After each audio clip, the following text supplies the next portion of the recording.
We call the meeting to order. We have the minutes of our March 14th meeting. Do I have a motion to accept, please? I'll make a motion to accept. Second? A second. Okay, are there any corrections, additions? Yes. At least a typo in the second paragraph. The word "me" after Barbara should be "need." I haven't finished reading the whole thing.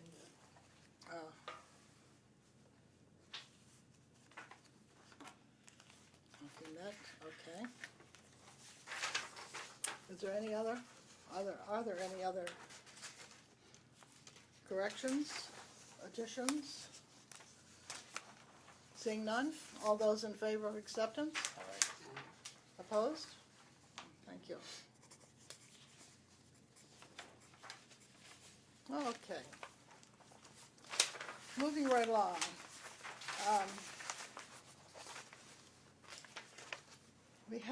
We received our information late. I don't know if you've had a chance to look through any of the stuff that we got last night or not.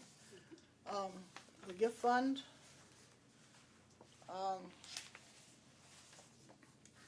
I had just a question. I have just briefly looked at it this morning.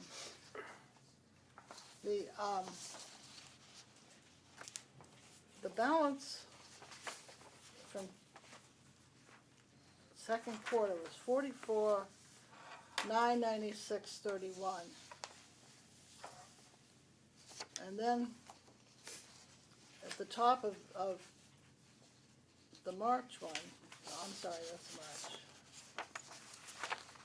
The ending balance in March was 45,092.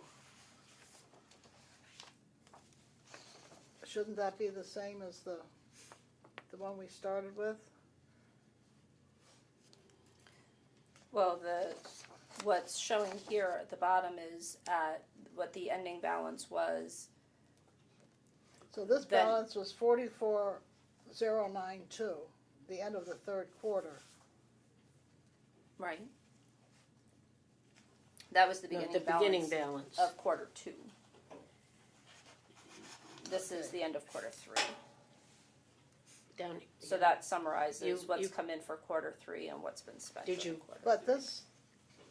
Did you print off quarter two that was showing instead of quarter three? No, I have both of them. Oh. This January was quarter two, was 44. At the end, this was before March was put in.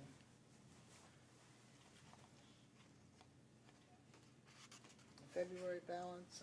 I just don't. The numbers on here don't match the numbers on there. Okay, I'll go back and double check that. So I said I just briefly looked at it this morning, and I haven't had a chance to really. But I just. It could be a correction from quarter two, because as I said, now that we have to do all of our third quarter balances, I'm going back and making sure everything is reconciled with accounting. So it could be that something was altered in quarter two that would, have that ripple effect. So I'll go back and double check and see if that might be what's causing the discrepancy. Mine has quarter two, 44,996.31. What Louise is saying is last month, quarter two had a different balance. It had 44,301. So I'll go back and check and just see. I'll compare the two between what you got last month and this month, and if I made a correction but didn't note it on here, I'll let you know what it was. Also, the February expense, I think we brought this up last time. It was $100. Barbara, good morning. Good morning. I apologize. Did you get my email this morning? No. No problem. I'm sorry. No problem. I just got off an airplane 5 hours ago. Oh my goodness. Oh, I'm good. you got home safely. It would have been nice if it warmed up for you, but I think it's even colder than when you left. 85. Oh. So we're glad you're here. Thank you. We're just doing the gift count. You didn't have anything from last night, did you? No. That's all right. No problem. We'll catch up. No, well, we got the information very late last night, so we Oh. haven't had a chance to look through it. So we're all looking through it together. The $100 that we paid for the Friends January programming, did you talk to the Friends about, we mentioned last month about the programs and how much they were going to cost us? Did you talk to somebody? I did attend the Friends meeting that occurred last week, but Letty wasn't present. It was just Dr. C, the secretary, and Mahesh and one other person, and they just said they weren't able to, get into how that was working because Sandy wasn't there, Letty wasn't there, so. Everybody was away. Everybody's away.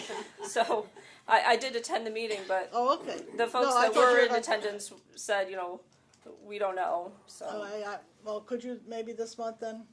Because we brought up last time that our programs are not this year sponsored by the Cultural Council. And so therefore, some of them run very expensive. I think one of them was like $400 or something. If we're splitting that cost with the Friends, I think it's going to run into a lot more money than maybe we want to spend. Right, that's a lot of money. It is. And so I think, so if you could this month try to, before we run into any more expenses, I don't know what this month's expenses are. I have no idea. Yeah, and then I think that would be it until the fall, because May June. is the luncheon. There'll be a June one. Okay. Yeah, but since you have February, because this was January meeting, yes. So, And then the February one is put in for March. oh yeah, that was only $50. Right, Yeah, yes. right. So I don't know what the February one was. I thought that was, Was this the February one? yes. Oh, okay. So then the March one, Would show up in but the next. in the next one. Right. Okay, good. Now, is there any problem with getting these accounts out earlier that we're not aware of? Is there anything that could be done so that we can get these even, say, the weekend before? We've talked about this before. Right, and it all depends on the way the month falls and the way our meetings fall, because again, where it was the end of the third quarter, everything is being reconciled with, accounting as well. So, we only just got the accounting payroll sheets yesterday, Monday. And so, yesterday I was trying to balance everything so that, the big thing being the transportation sheets, so that, Right. that would all be caught up to date. If you get these, they don't all have to come to us at the same day. As soon as you get them, I mean, like Katie's report, you got Friday. So had we gotten that on for the weekend, we've had some time to go over it because that's a long, long process. So, as you get these things finished, don't hold them off, because I said last night was 10 o'clock by the time I saw them. My printer wasn't working and all that other stuff, so, I mean, it's unacceptable, I guess. That's what we're trying to say, that we really need this information. Because it's important. I think the financial part of all this is very important, that we get it under control and know what's happening. So if we could do that, we'd appreciate it. Yeah. All right, what I'll do is if things are going to be sent out piecemeal, what I'll do is I'll label the emails so that you can keep track if, you're looking at email number 4, but you don't recall seeing 3, you'll know. That's my only concern, is sending multiple things out in multiple emails, is that, getting things piecemeal is just that, and you won't have everything all in 1 or 2 We keep it, emails. we each have our own method of Right. keeping these things. I So- have folders for everything. Everybody does on their phone or on their laptop. So, it's always there for us. And I can go back and check and see. I did that with the minutes. I had to go back and print out the minutes. I realized I didn't have them yesterday when I was going through the stuff. So, so I think, if we can, in the future, get these things, at least by the Friday before, so we have the weekend to, some of us have more time on the weekends than during the week. And so we can get this stuff done. So we'd appreciate that. Thank you. The formula grant. Could we go back Yes. 1 second? You were doing up the donation worksheets. Remember you went back 10 years and you Oh, said that's right. they would be ready by now. Do you have them? No, I haven't been able to go back and finish those at all. 'Cause I we've thought been, Stacy was doing that. no, she was working on the volunteer reports. Because I know Susan and Barbara would like to get those so they see the numbers. So can we maybe get them next month? Again, they're in the works. You know, I don't want to promise a date and then not Well- have them for you. Would and I'll ask Barbara and Louise this question. Would a narrative about the gift fund, something with how did it wind up getting to $45,000? What in general, even though it varies from year to year, how much comes in within the course of a year? Sometimes it's as little as $50. It could be as much as $3,000. Whatever, something like that. Would that might be just as helpful and not so time consuming as to try to make a spreadsheet and all of that, just as something for an introduction to whatever kind of policy proposal we make, so that it's there and future people won't have to necessarily go digging for the information about what is the gift fund and how is it used. And that's what, So maybe that, if that would facilitate your use of time. I mean, it seems like there's a lot of time that's spent on busy work when, my understanding is like with my senior center or even with the software that we have for transportation, the ride share and stuff, that there should be reports that can be generated out of those that don't take a lot of extra entry. I mean, do we know how to use those and get the reports out of them? And if we do, is there something missing that means that we have to use something totally different? You're dealing with staffing issues where there's truly not enough staff. Mm-hmm. Why don't we take advantage of some of the efficiencies, that technology allows us to use, and work smarter rather than harder and longer necessarily. that's one of the things we were talking about with the computer. Yes, Shasha? Excuse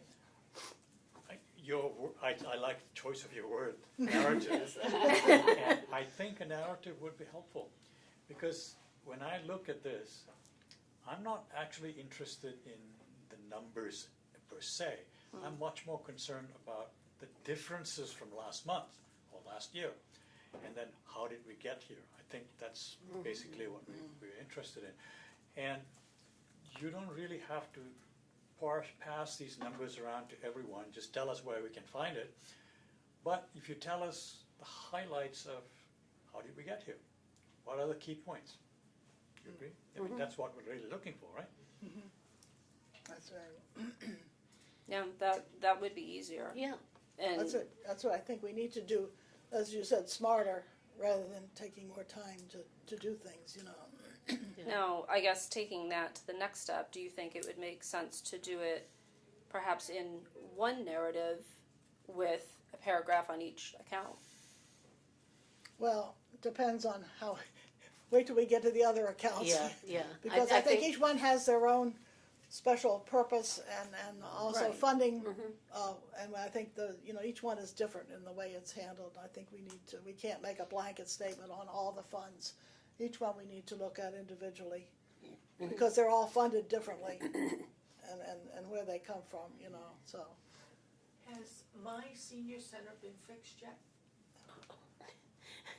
Fixed in what way? When we were talking about doing reports before about being able to get numbers, who's going to what, and so on and so forth, you said that my senior center is down because apparently it's not working right. Have we been able to fix that yet? Well, it's working better, but Stacy and I still have some things we have to learn on our end as far as the new reporting. But as far as the reports that we're talking about, those wouldn't come from my senior center as far as the accounting stats. I understand, But as far as participation stats and so on, we should be able to get those from my senior center. okay, good, thank you. So particularly for our year-end stuff, that'll be really helpful for all of our fiscal year-end, stats for our unduplicated counts, how many people we served, how many people came to the senior center for different activities, which activities they came from. So, I know you had a problem when they said how often you came. It was totally Right, off right, right. I off the mean, charts, yeah. So, It was greatly under. yes, the amount. underreported. Yeah, yeah, so when Stacy did our volunteer counts to get our volunteer figures, there was still a lot of tweaking that she had to do with that, because there was a lot of people, same thing, underreported and then overreported. Some people, their hours logged several times, which could have been a glitch that day, that when they scanned in, it did it a few times, or they scanned in and it didn't register at all. But she has the backup material that she's able to check, at least for the volunteer And there's stuff. still some people that don't use it at all. Right. I think there's probably more than you're aware of even. Some don't even have the little cards yet. Yeah. So I think it should be mentioned in the newsletter somewhere along the line to encourage people that haven't yet signed up to get their little card or whatever you call it, and those that have them to please use them each time. Right. That'd be good, yeah. Could you put a little blurb? Because every time counts, it all adds up. Yeah, that's right, it does, it adds up. It did this year particularly, Yeah. With that, hit our Made a big million. difference. Yes, Josh? I have a question. Would it be a worthwhile exercise to put a notebook next to that thing and let people sign in and compare the two? Well, at Do a sanity check?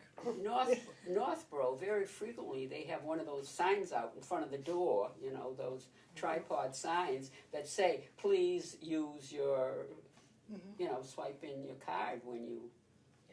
Northborough's also periodically run little promotions for, I mean, they have the advantage of their bistro not being a Meals on Wheels Yeah, nutrition right. center, and so they'll have a drawing for someone to have free lunch at the bistro or something like that, something Which is that's minimal, but who doesn't like a free lunch? And That's right. and what senior citizen doesn't like a lottery? That's right, yeah. So, some of those things that are minimal cost, I'm sure we could think of something, and That would be a to good idea. give people an incentive to sign up and to use it, because every time, and also to come up here every time you use it, you get another ticket in the lottery for that month or however the little promotion is going. So. That sounds like a good topic for tomorrow's workshop. Yes. Right, it's good It's a very promotion. good idea. Yeah. Keep that in mind for I will tomorrow's do that. workshop. Yeah, Yes, that would be yes, excellent. Good, yes. Okay, formula. Let's go on to the formula grant.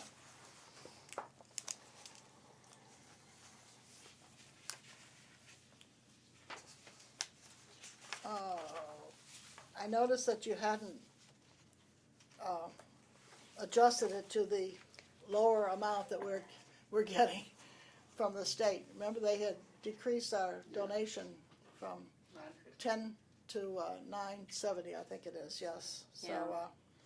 So that's just a rough estimate of subtracting, the difference of what we'll be getting, and but again, I'll go through and clean that up, because with quarter one, we're starting with the difference of the staffing and what was left over for the other expenses. So that needs to be now carried through for all the quarters.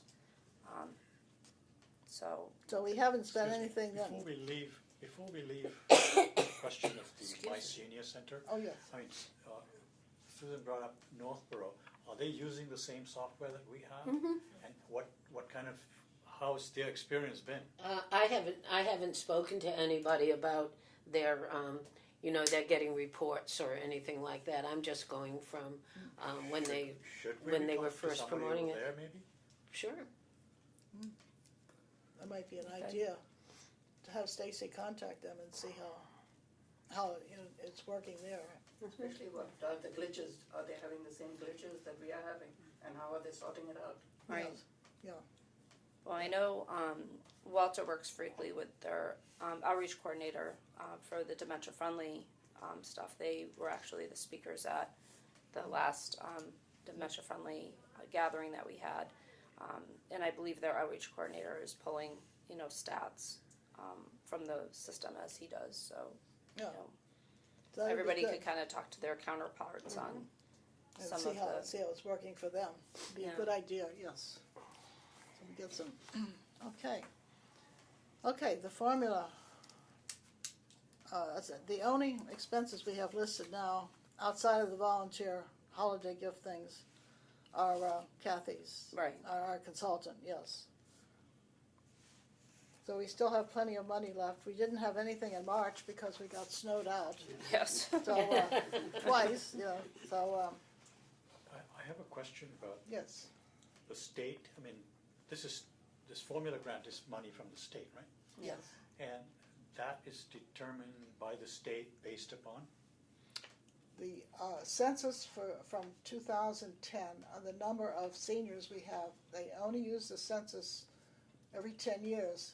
So we're still using the total from 2010 census. And we get $9.70 per senior. That rate is determined by the state? It Yes. went down from $10? Yes. Yeah. Correct.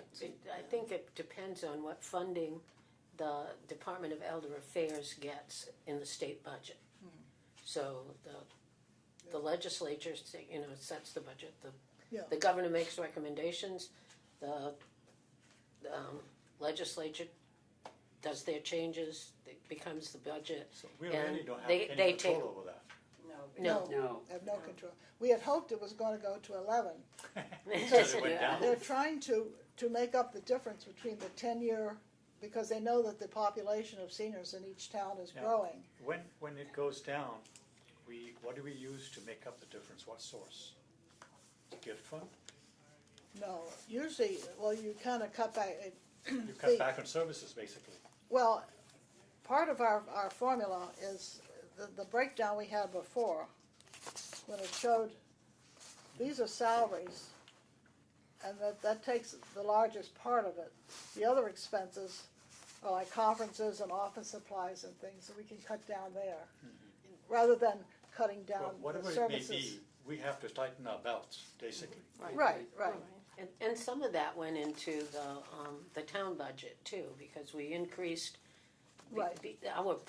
the proportion of the office supplies and things that comes Yes. out of that, to take some of that money that used to come from the formula grant and put it into the town budget. So there some shifting around, of those town line items that were funded by the formula grant, shifting them into the town budget line items.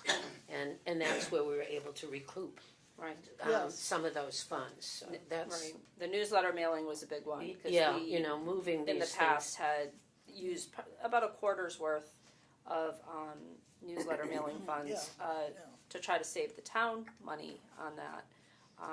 But this year we, didn't do that and won't be able to do that. So Yeah. So. And hopefully next year they will give us back the 30 cents that they took And off give for us- us and add to it. Add to $1, right? Hopefully, Do hopefully. you remember at the MCOA meeting, the governor had said that we are not going to I know, increase it? that's what I'm Yeah. thinking. Yeah. So let's hope that they will agree Yeah. with That that he'll feel and increase it differently. $1.30 I've next got that in the back next of my year mind. instead of cutting it anymore. that's what everyone's hoping. Yeah. But I wouldn't advise holding your breath. No. Yeah. no. Okay, any more questions about the formula grant? Oh, okay. Moving right along to the revolving account.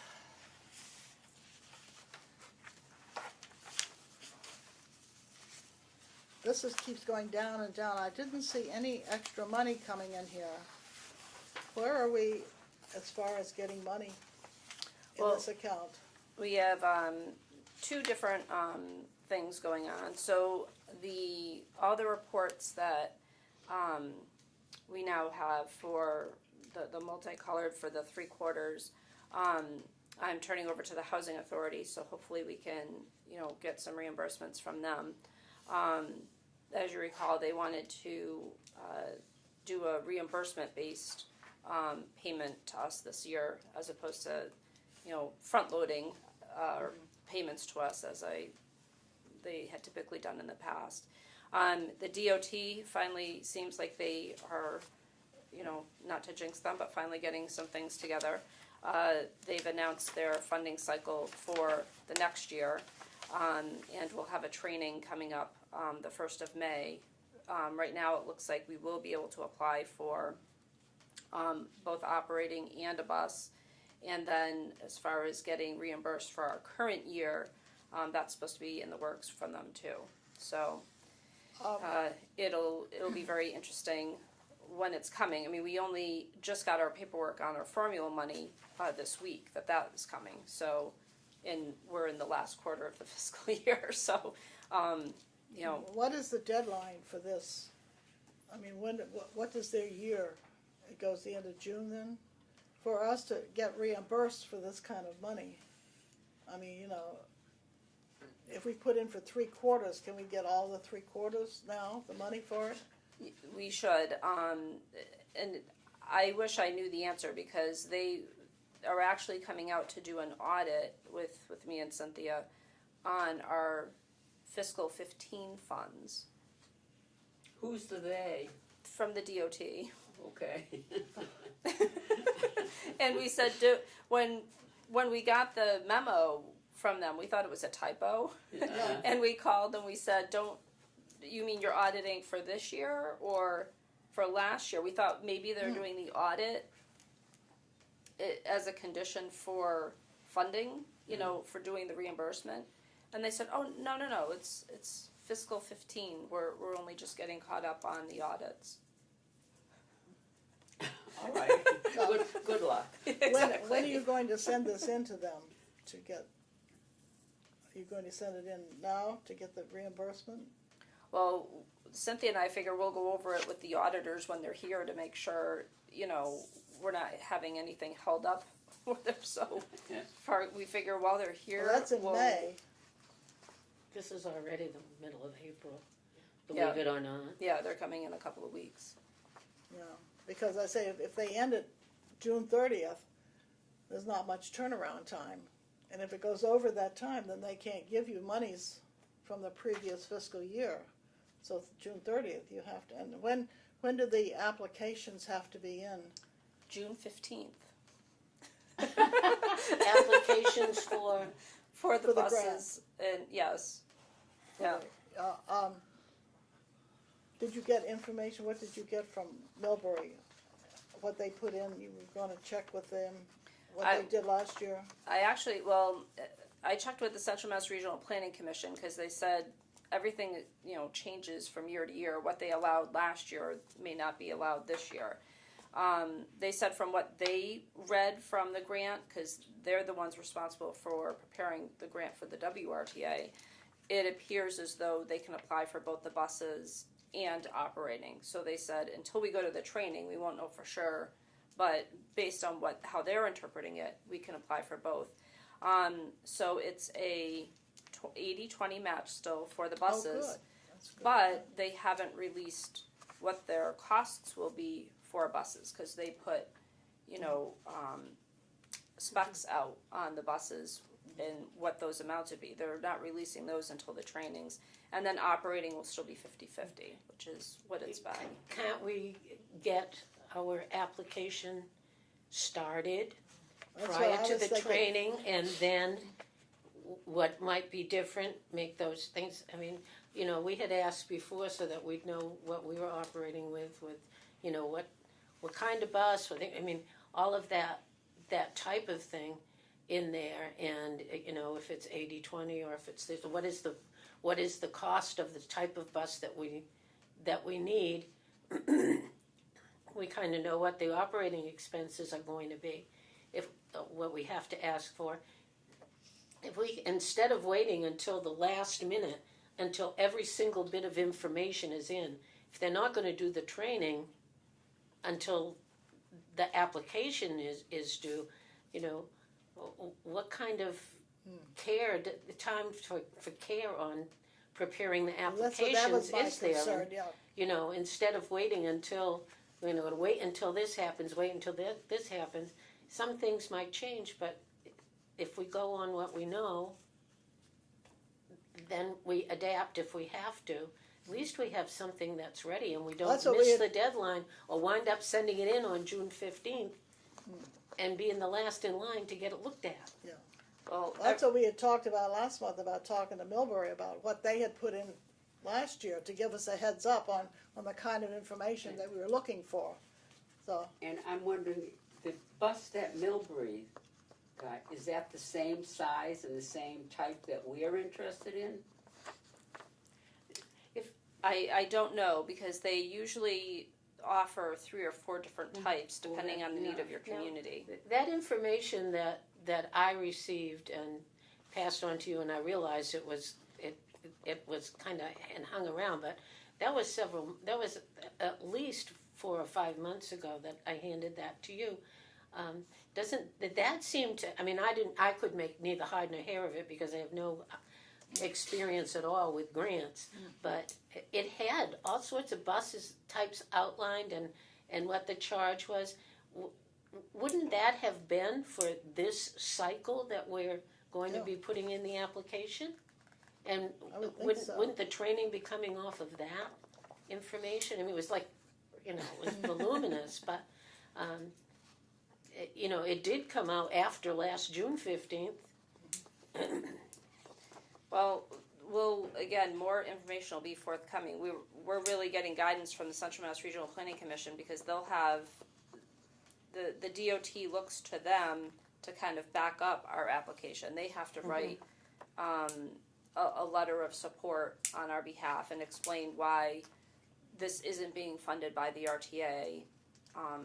But they are allowing applications from May 15th till June 15th.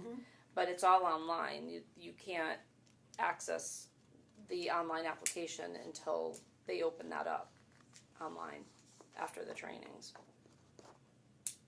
But can't we have our act together, so to speak, before filling out the application? I imagine that you don't just sit down and, oh yeah, okay, let's look and see what this is. I mean, you kind of know what you're going to do online. I mean, it's like me going grocery shopping. You know, if I have a list, I know if I've planned my meals and I have a list, I know that when I have to prepare those meals, I'm going to have what I need. If it's like some days when I just go and I wind up with stuff I never use, or I wind up with extra stuff, or, you know, I'm making up. So the more planning that I do, the better off I am in the long run. The fewer mistakes I made, the less waste I have, the less gaps I have in all there. So that, you know, I'm certainly one that works against a deadline, and I try to get myself out of that, but I do work against the deadline. But I think we need to have some planning and deadlines that are interim deadlines and not just the drop dead date of June 15th. I mean, we really should be shooting for getting our application in on May 15th. May 15th. Or May 20th. That's when we should be. When they first put it doing that. online, we should be the first ones to get it in there, and you need that information. I'm talking about the letter that these people have to write. Can you request now that they write the letter? You know, we can see. Because I'm sure they're going to be asked by a lot of places to write letters, and if you could get your request in now, then maybe it could, you know, and so I think we need to, by the next board meeting, hopefully we will have a lot of information, and you will have done that. What date in May is this, your workshop? Your the trainings start May Training. 1st. So I want to say the one that I would be attending, I think, is the 2nd. Okay. But it's that first The week first- of May. the first week of May, And they're doing, okay. they have one like in each region across the state that first Oh, week. okay. Have we decided on the actual size No, of bus? we don't have those So we have. dimensions or whatever, those are all in this I mean, to me, thing that's that some you of had, the, you that's had given. basic, that's. Well, that's it, we basics that need you to go have back through know. that thing, and even if that's a little different than what they're putting out this year, at least to get a general idea of what we Right. want. So I think by our board meeting in May, this thing that you said, Susan, you said it was a whole thing. It was a packet of, Were there, I mean, I looked at it and I started to read it and my eyes just were going blah, blah, blah. So I just said to Sharon here, I've had was that. there something like they had different vans or different buses? Yes. Yeah, they had that. I mean, there was a lot, there was I mean, a all the lot of specifications, material. yeah. It takes some time to go through that. There was But a even lot if of we material. just had the part that gave the vans or buses the kind of size and that kind of thing, would that be a couple pages maybe? It was a few pages. There were all different sizes and equipment. If we could get that information, then we could have a chance to look at it and just to see what kinds of things are available and what we are looking for. Yes, Shashi? I think that in making the selection, we need input from the drivers and the users. Are we collecting that? We've No, solicited we're that? not. Well, there's collecting a lot of that kind of thing. Hopefully, we're going to get that kind of information from the survey, but Well, that's Exactly. almost kaput at this point, as I far as know. I know. That's What another survey? issue. That's another. That's what I said. The Katie? drivers have asked, because I had mentioned to them about that survey I'd done, set up for you. Have you even thought about giving it to the drivers?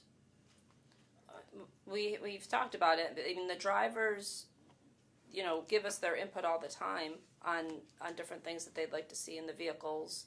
Then And- get it in writing? This would be a great way to get it down in black and white, so we have something as a board Yeah. to look at. Yeah, I think you need to get those to the drivers. So that'd we be a know. good idea, yeah. Yeah. And within the next 2 weeks, so that we can have that information for our next board meeting. Because I think by the next board, if we could get that list of vans that are offered and the dimensions and what they cover, then we can at least look at it and become a little familiar with what is offered as part of this grant. And compare Right, them to what we have now. Right. And And then- what we would like to have, in And the what- vans we have now that we and don't what have. and what the drivers say they would Yeah. like, and see how many of them incorporate what the drivers say they want in their new Not vehicle. only want, but need. Need, well, that's the better word, need, right, you're right. I have a question. This is just something that crossed my mind as I was listening. The military has a whole thing called human-machine interface.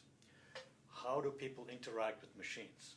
And it occurs to me that our Department of Elder Affairs must have something in designing. The people who design these things must have input from somewhere. I was wondering if anybody knew where it would go for that kind of information. Well, I What- think it'd be what- the what Department is- of Transportation probably, Yeah. rather There than must the be, elder. how do you design something to meet the specific needs of elderly people? There must be something out there. And Sharon, are you on a mailing list? I'm on a mailing list, and I look it over briefly, but mostly I see things that don't impact me specifically, or I don't see how I could do it. It's a mobility newsletter. Do you get that? Yeah, we get a bunch of different things regarding to transportation, mobility. Yeah, and that's where maybe some of that information could be available. But the big things that you're referring to, Sashi, a lot of those come from ADA guidelines. Our current vehicles have a high contrast, outline of the seats and, the aisle for the visually impaired. So they basically, do get feedback from disabled riders, as far as what would make it easier to visually see the aisles and the seats, how can they hear better, and that's across the board, whether it's the big city buses or our paratransit vehicles. So they have all different committees and focus groups that go through all of Yeah. that. So I think that goes through the Department of Transportation Correct, rather yeah. than the Elder Affairs. Yeah, Yes. Yeah. yeah, and I think that asking the people who have the various, just from my own experience, recent experience, people who have mobility issues, vision issues, hearing issues, any kind of issues like that.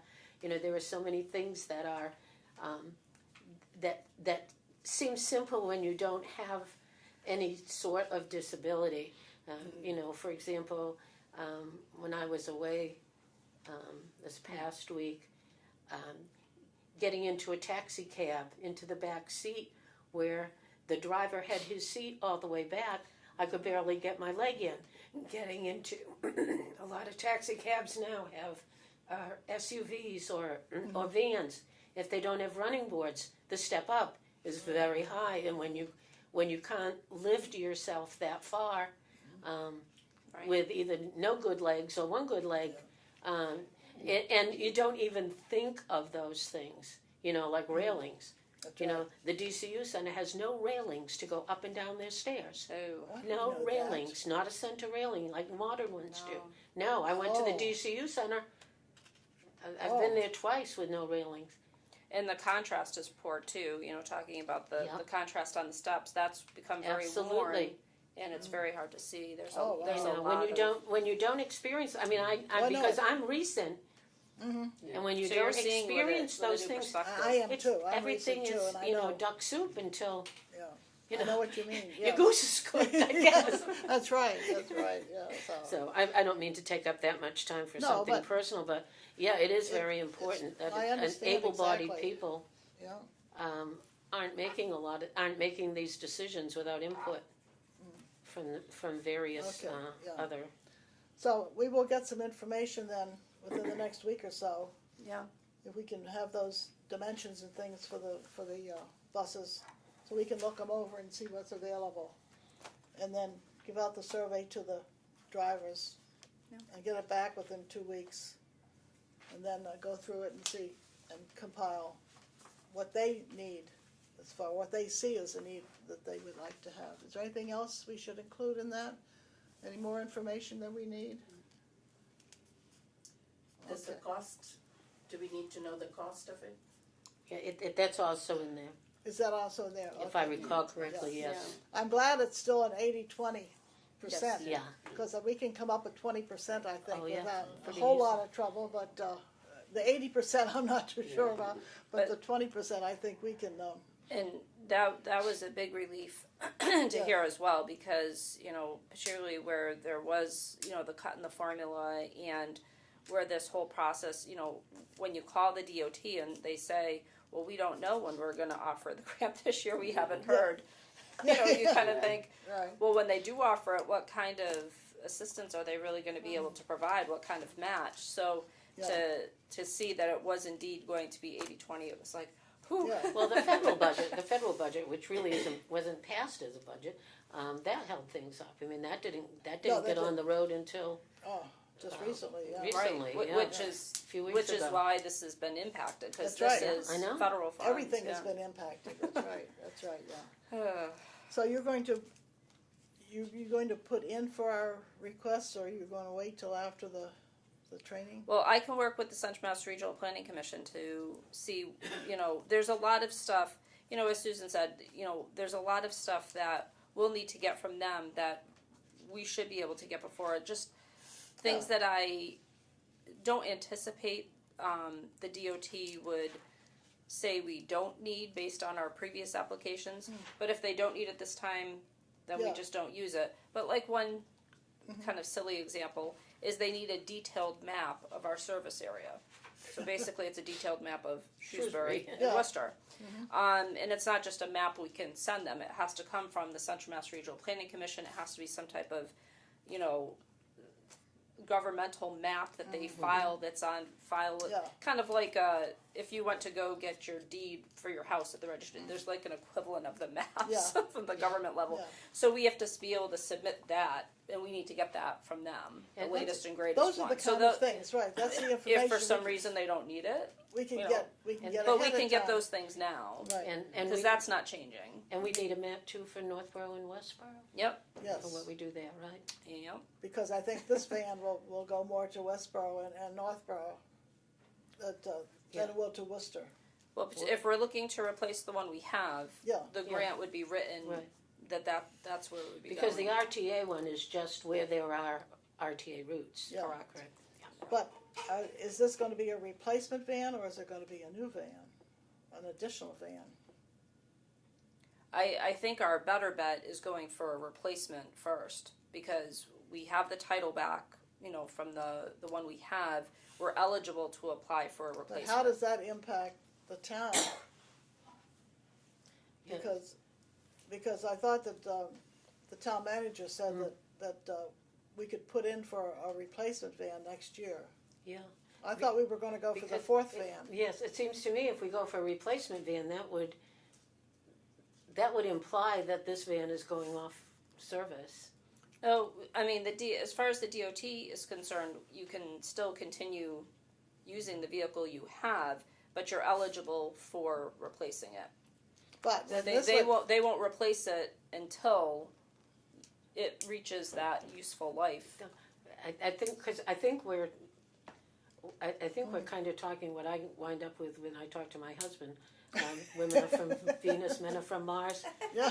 What he's saying is, if we call it a replacement rather than an additional, we're not replacing anything if we keep 4 vans going. I mean, I think it's a matter of semantics, but we need a 4th van. We're not. No, that's right. We don't have enough with what we have now. So to replace that one, in my mind, that leaves us with 3 vans, where we have the one that we could replace through through the town capital funding or whatever that's called. Yes. So That we was would my go thing. for a new van. If we use this one as a replacement, then we have nothing to go to the town for to replace. Right. We're using two funding places to replace the one van. I think this should be an additional van, the 4th van. Yeah. That's what we're requesting. Well, I have a question. If something is considered a replacement van, do we still go with the 80-20, or do we not have to pay anything for a No, replacement? it's the same. No, It's the same. Correct. It's the Same, same, Mm-hmm. whether it's replacement or new. Yes. Correct. And therefore, if it's a new van, that's where we need all the statistics for the transportation, and how our numbers, how the people that we have not serviced and had to, Right. turn down, and all that kind of thing. And also, I think with the Westboro, Northboro thing, where we are not meeting the needs of our seniors because the RTA vans can't go there. So I think it's going to be a different thing, and that's why I think we need to start now with the form to fill in those kinds of statistics. And we have those statistics with your transportation thing. I don't know. In my mind, I haven't straightened it out. Is it better to, on paper, go for a replacement I or a new? I don't think it matters. You end up with the same thing. No, Well, not really. because We don't I mean, think we it's wind not- up with the same No. thing. No, I know, but as far as the van we have now, we can still use it. Yeah. So whether we use it for a replacement or a new, we but we still can't have use that it for one. very long because it's on its last It's on leg. its Well, last I know that. So the therefore- town can fund the replacement. The town will fund a Yes. replacement? That's what the town manager told us. As long as it meets the criteria. Well, then we don't For call it a replacement. Correct. That's right. I mean, That's what we've been Well, saying. that's what I was trying to. Yeah, and that's why we're going to have Oh, of for course. a new Yeah. van, Because a we fourth have, van. a we fourth have van. need for additional rides and additional places to go. When I think about the people from the towers walking down the unpaved hill as a shortcut to get over, to cross Route 9, to go to Shaw's. I mean, we should be having Some kind of a shuttle routes there. that are, like specific times and days that take people to the different That's right. shopping areas in town, so that we don't have people having to cross the road. We have a lot of people at the towers and Francis Gardens who do not have and do not drive automobiles. They can't get anywhere. And people do not want to depend on friends and neighbors. I had a neighbor that I was very happy to take to the doctor or whatever when she wanted, but she didn't want to ask. They've given up a lot of their independence to begin with, Yes. and then to have to be dependent is a quality of life issue for people, and we need to. And I'm we know from some feedback that we've gotten from several different places that we need to help people age in place, I think is the term. Yeah. Age in place well. And every bit of independence that they can maintain has so much to do with the rest of their quality of life. That's right. And that's what we need. There is a gentleman, the Shrewsbury Tower, who drives his motorized wheelchair direct all the way to shores. But that's treacherous Yeah. too. Oh, yeah. I've little seen dog. that going With a on. little dog. Oh, the little dog, yeah. You had some, yeah. Why don't we just call it the fourth van rather than saying replacement or Or new? new. Yeah. The fourth van, Yeah, yeah. fourth van. That's a good idea, yeah, so. Okay, are we all set on this, maybe? Well, so we'll see, as I said, in our next, we'll do that when we get to the transportation thing, Katie, okay? Katie had some information for the van, so when we get to that, we'll do that, thank you. Okay, moving right along. The senior edition newsletter, have we got that straightened out with the email? I really wish we could say yes, but no. There's still some type of issue. IT is still working on it. Thankfully, people tuned in and watched last month. So when it was posted online, the notice went out that it was available online, but something was wrong with the link. So thankfully, I got emails from people saying, I got the mailing, but the newsletter's not attached. I can see the newsletter online. Yeah. But, so, people got to see it, but it was a little less convenient because they had to take an extra step. Yeah, So, I forwarded the emails over to IT and, so they're trying to figure out why didn't that link up. We don't know. Why do we have such a lousy technology in Shrewsbury that we can't do things that other towns or businesses or whatever seem to be able to do seamlessly, and everything we try to do is terrible? Is it because we've for so long bought the cheapest that will do rather than what will really meet our needs? And what good does it do to have something that doesn't work for you most of the time? That doesn't give you the essential, which everybody has things that are so easy. And this is the same system. We switched systems to use what a lot of other communities were using. So this works off of what's called Civics Plus, which is made for municipalities. Other communities have had good luck with it. And they just upgraded it and revamped it. So But were they communities I don't with 3,000 people and 5,000 people? Or were they communities with 30,000 people and 50,000 people? That's, Yeah. I mean, that's a big I think issue. That's the issue, I think. You have, if you have, say you have 2,000 users versus you have 12,000 users, that same software or that same, I'm sorry, I don't know the insides of this, Shashi knows. all those gigabytes or whatever that you need, they just can't handle it. So, and that's my point of, did we buy the cheapest? Or did we, or did we go for what meet our needs? Because, Worcester, with all of their population, they seem to have a seamless, wonderful system. I keep getting things, look at this, look at that, this. And, But on the flip what side, they they've do. been having issues with their hard mailing. Apparently, at least as of yesterday, their April newsletter still hadn't reached anybody, the hard Well. copies.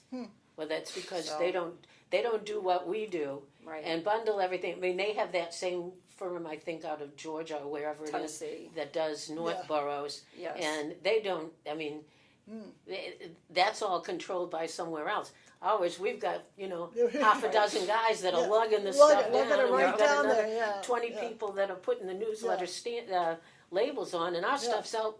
I get mine on Saturday, Right. Yes, and we some do people too. get theirs on Monday, depending Yeah. on who their postman Where it is. is. or But their yeah, letter apparent- carrier. excuse But me. apparently they still hadn't gotten theirs as of yesterday.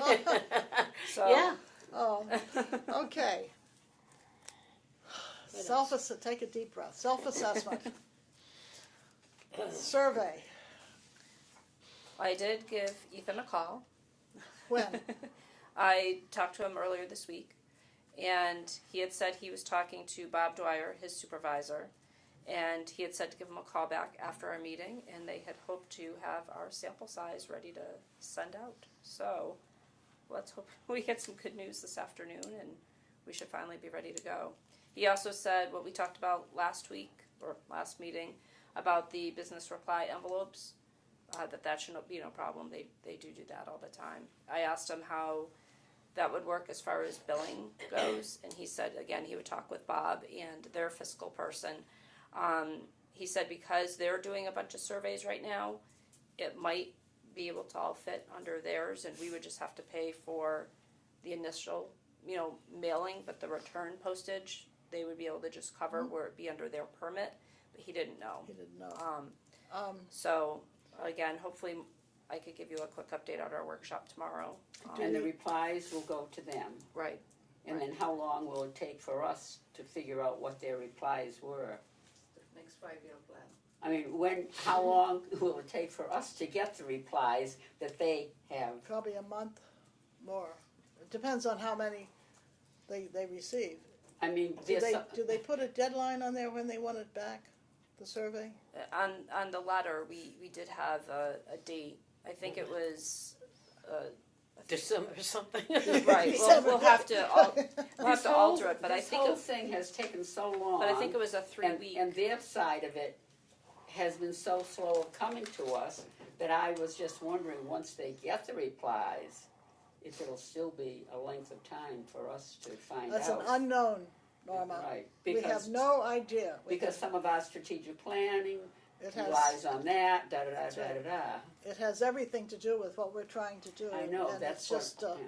and also all the information from last spring, that we've never gotten any of that, and then Ethan had all that information. Well, that's why I'm We have not asking this gotten- question. We haven't heard anything from last spring, so, I don't know where we are. I mean, and as we said a couple months ago, we're between a rock and a hard place. To change now, I mean, where do you go? And it's been, 6 months since we were told it was going to be completed by Thanksgiving. Yeah. And, I mean, it hasn't even gone out yet. So I'm not holding out hope for anything. I think, it just, and we don't know how much it's going to cost. No, we know we do have quotes on printing. What's that? It was How many are they sending out? I guess. well, that's what I'm supposed to be finding out this afternoon because it's based on the sample size. The sample size determines what our number will be of how many we have to send. He didn't tell you how many they were sending out? No, that's what he's supposed to be getting. So we'll know some of this for our meeting tomorrow? Hopefully. That's what he told me. What kind of quotes did you get? Well, I think I had told you about the Alpha Graphics one. I also How much was that? basically it was. I'd have to pull the numbers and see. I had asked for batches of 500 and 1,000 because you figure, they could round up or do those counts based on whatever percentage we had. And it's slightly less than what our newsletter would be because it's only 4 pages versus 12. Right, you had mentioned that. But I don't remember the exact numbers. So I want to say it was something like 200 and something for 500 copies, and then 400 and something if we were to do 1,000. Now, how about the letter? Are they paying for the letter, or we have to pay for the letter? Ethan was going to confirm that with Bob Dwyer, but from his understanding, they would pay for the letter, we would pay for the printing of the actual survey, And the mailing. we would pay for the actual mailing, they would pay for the return envelopes. So it's kind of like a half and half. So we're talking probably $1,000. I would say between the postage and the printing for our portion, you know, our portion is definitely the more expensive portion, Yes, but And what account is this money coming out of that we have to we pay? don't know yet. Oh, okay.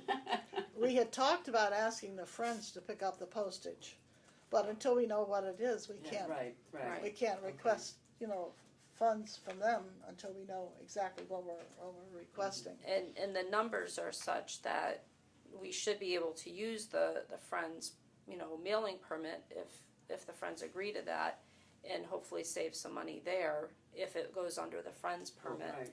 then, you know, the town's permit. But again, until we have hard, solid numbers, it would be hard So- for the Friends to make a decision and hard to put in a request without actual figures. Yeah. So, So that's where we stand. So I say, don't hold your breath. Yeah. Just go with the Up in the flow air. and see where it takes us, you know. You're floating on the river and you're just gonna go down, and wherever it takes us will be, get on our little raft and just float away. And if we come to some place that says, here it is, then we'll be surprised. And so hopefully, I keep hoping that by June we will have something, but as I say, don't hold your breath from past experience. And we don't know the next phase because we haven't gotten the first phase done. So we cannot go on, and so a lot of our strategic planning is based on the survey. Our goals, that, you know, until we have that information, we can't do anything. So at our workshop tomorrow, we're doing a workshop tomorrow on the goal, the second goal. And basically that is kind of an outreach. I forget the exact, I don't have that with me, the exact terminology, but it's how we promote the Council on Aging and the Senior Center. Basically, that's what it is. So we'll be working on that tomorrow afternoon. Okay, the strategic plan we just did. The budget review. Sharon, what did the town manager, Kristen, say when you asked him about do we have any input on what the next phase of the budget thing is?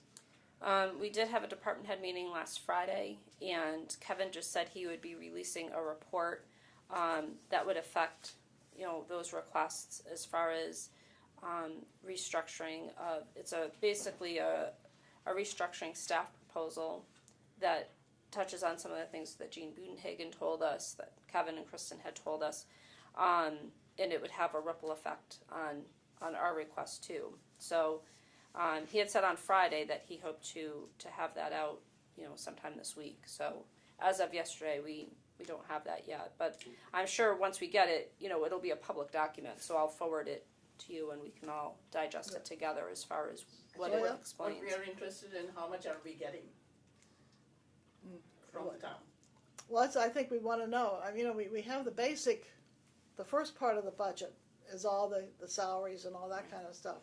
The additional kinds of things, and I forget the term they gave that, he had a special. Yeah, Enhancement. you're right, Enhancement, yeah. enhancement, that's it. Enhancement items. That's where we put in for the extra personnel and that kind of thing, and that's what we're waiting to hear from, exactly. I didn't understand what Sharon was referring to when she talked about restructuring.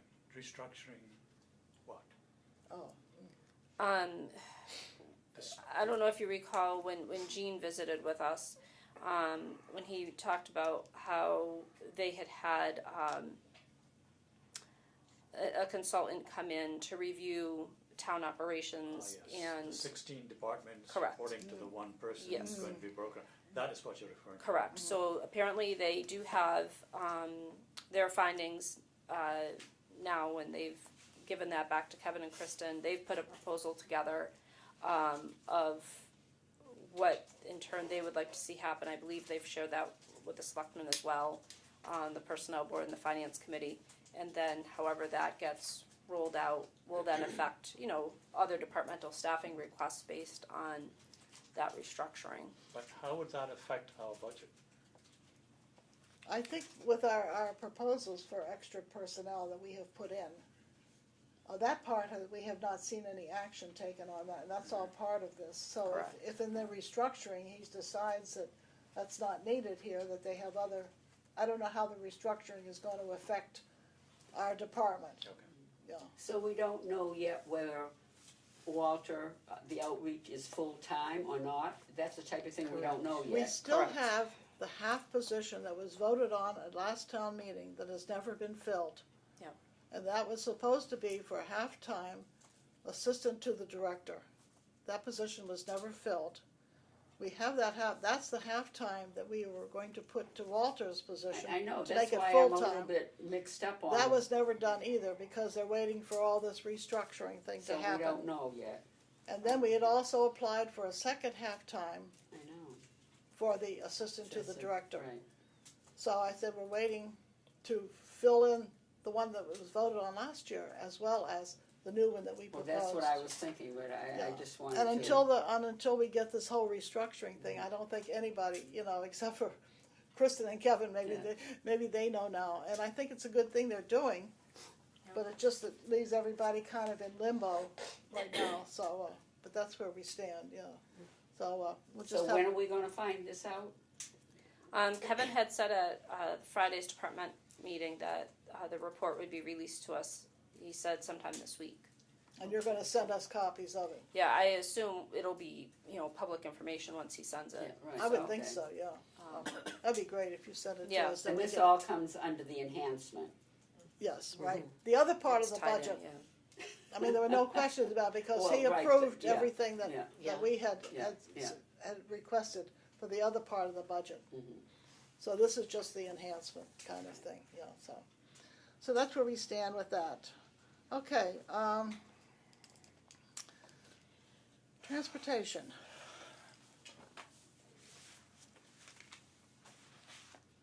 I didn't have a chance to look at these, so I don't know where we are. If you want me to just kind of give a verbal overview, the numbers are tracking very, very close to what they were last year. The only exception is in our ridership that's under 60. There's been an increase, which we know, we've been talking about that we have been seeing an increase in people under 60, particularly in town and going to Northborough and Westborough. That's where a lot of the people under 60 are working. And so because they're of the frequency that they're going, it creates that increase in the numbers. We also have seen an increase in people that are needing the wheelchair lift. So, we have the portion of ambulatory people versus people that need the wheelchair and the wheelchair lift has changed. And again, we've talked about that before too. So, the fourth quarter, so we now have all 3 quarters are all up to date. The fourth quarter I've plugged in what the numbers were last year, just so we can kind of see what we were projecting for the end of FY18. I don't have that one. I didn't print out. I have the third quarter, I have the third quarter ones. So everything is tracking to be very, very similar as far as the hours that we've been on the road, the miles that we've been covering. There is a little bit of, which again, we know, particularly the drivers would be the first to tell you, there's slightly less hours on the road, but they're traveling farther because, again, the places that folks need to go in Northborough and Westborough make a big difference. Compared to last year, we have far fewer trips that we're refusing, but That's what I was trying to find, yeah. the cab rides have increased because we're trying to use that DOT grant to utilize the cabs in lieu of, where we don't have the fourth van. This is where those statistics that you said would be important to That's show, That's right. this is how we're trying to accommodate folks. Instead of just refusing the trips, we're utilizing cabs. But again, that's only working for people that are ambulatory. And, we're shifting folks around on different buses to be able to accommodate the wheelchair riders. But overall, refusals are almost half of what they were last year because of what we've been trying to do with that, shifting folks around. But in turn, it does make the cab rides higher. So. Well, that's it, that's why I was concerned about the refused trips. Right, that's what I was gonna ask. Yeah, I was trying, What about the canceled trips? What, That would are have those been, the Oh, refused weather, trips? that would have been weather? No, the canceled trips are that's just something that we have to track for the RTA, What is that? and it's something that I've shared with you just so you kind of know how that affects things. A canceled trip is when somebody has booked a trip, we have it on the schedule, and then the person cancels for whatever reason. Oh, Now, all right, that's usually what it's that something out of means. their All right. control. They've gotten sick or whatever, but it does unfortunately cause inadequacies in the schedule because we may have been able to fit somebody in that we would have put in, that we've already sent to the cab, or we've brokered that trip out, and we could have accommodated that person. So, but, Cynthia's been working hard to remind people, please give us as much notice when you need to cancel. Our answering machine's on 24 hours a day, so just call as soon as you know you're not feeling well, or sometimes it's on the doctor's end. The doctor cancels on the person, and the person's like, well, I can't go to the appointment, the doctor canceled. And so you'll see the canceled numbers have gone down. People, Right. I think, have been trying to let us know as soon as they know that they're not, because they understand, again, it all counts. If we can use that slot to take somebody someone that we otherwise would have brokered or sent to a cab, we can save costs. So the canceled trips have gone down, and I think that's in large part of people. What is a brokered ADA trip? That's for people who are qualified under the ADA service. So people who live within that 3/4 mile buffer of the big city bus route. If we can't take them, we can broker them out through the RTA. So What does that mean? that we send their trip to either a cab, not the cabs that we're paying for through the grant, but through the WRTA. So if the person's ambulatory, they would go on a cab. If they're not, they would go to another van. Well, So where's the other van? I don't understand. Where does the other van come from? from Worcester. So they will send one out too? Yeah. Okay, that's what I And didn't know, yeah. it could be out of our service area. So say somebody wants to go to Auburn or Millbury or, someplace that's within the ADA service area that we don't travel to, or if it's outside of our service times. So it could Well, that's be. the other thing, that So- we need the fourth van to put in the time limits. That's one of the major, I think, things that we're talking about. So if it's an That's- evening or Right. Saturday. For these brokered trips, do we have to pay the RTA? I would say the short answer would be yes, but the long answer would be it's complicated because we get that chunk of money from the RTA that goes into, we'd always like to see it come back here because of the contract that we have to operate the buses. It comes from the fixed city route, our paratransit route. It's all tied in together, but we do pay some kind of a cost, but we don't get penalized for trips that we have to broker because they're out of our control. If somebody needs a ride on a Saturday or an evening, the RTA isn't paying us to stay on the road those times, so they're not going to penalize us in any way for broker. But there is a cost that does eventually come back to the town, just like operating the vehicles. So I don't know if that makes things more complicated, That's it. It says- but yes, there is a cost. It says 10 cab rides, then it says 64 brokered trips. So that's what I couldn't, so only 10 of those 64 were cabs. That's what I was trying to figure, what happened to the other 54? Well, the cab rides are just what we're doing through the DOT grant. So that would be anything in town, Northborough or Westborough that we can't do. So trips that we can't do through the ADA brokerage. So if we have somebody under 60 who's, I'll just throw out a quick example. We have a young man that works at Wegmans. Sometimes he works until 5 o'clock. Well, we're off the road before then.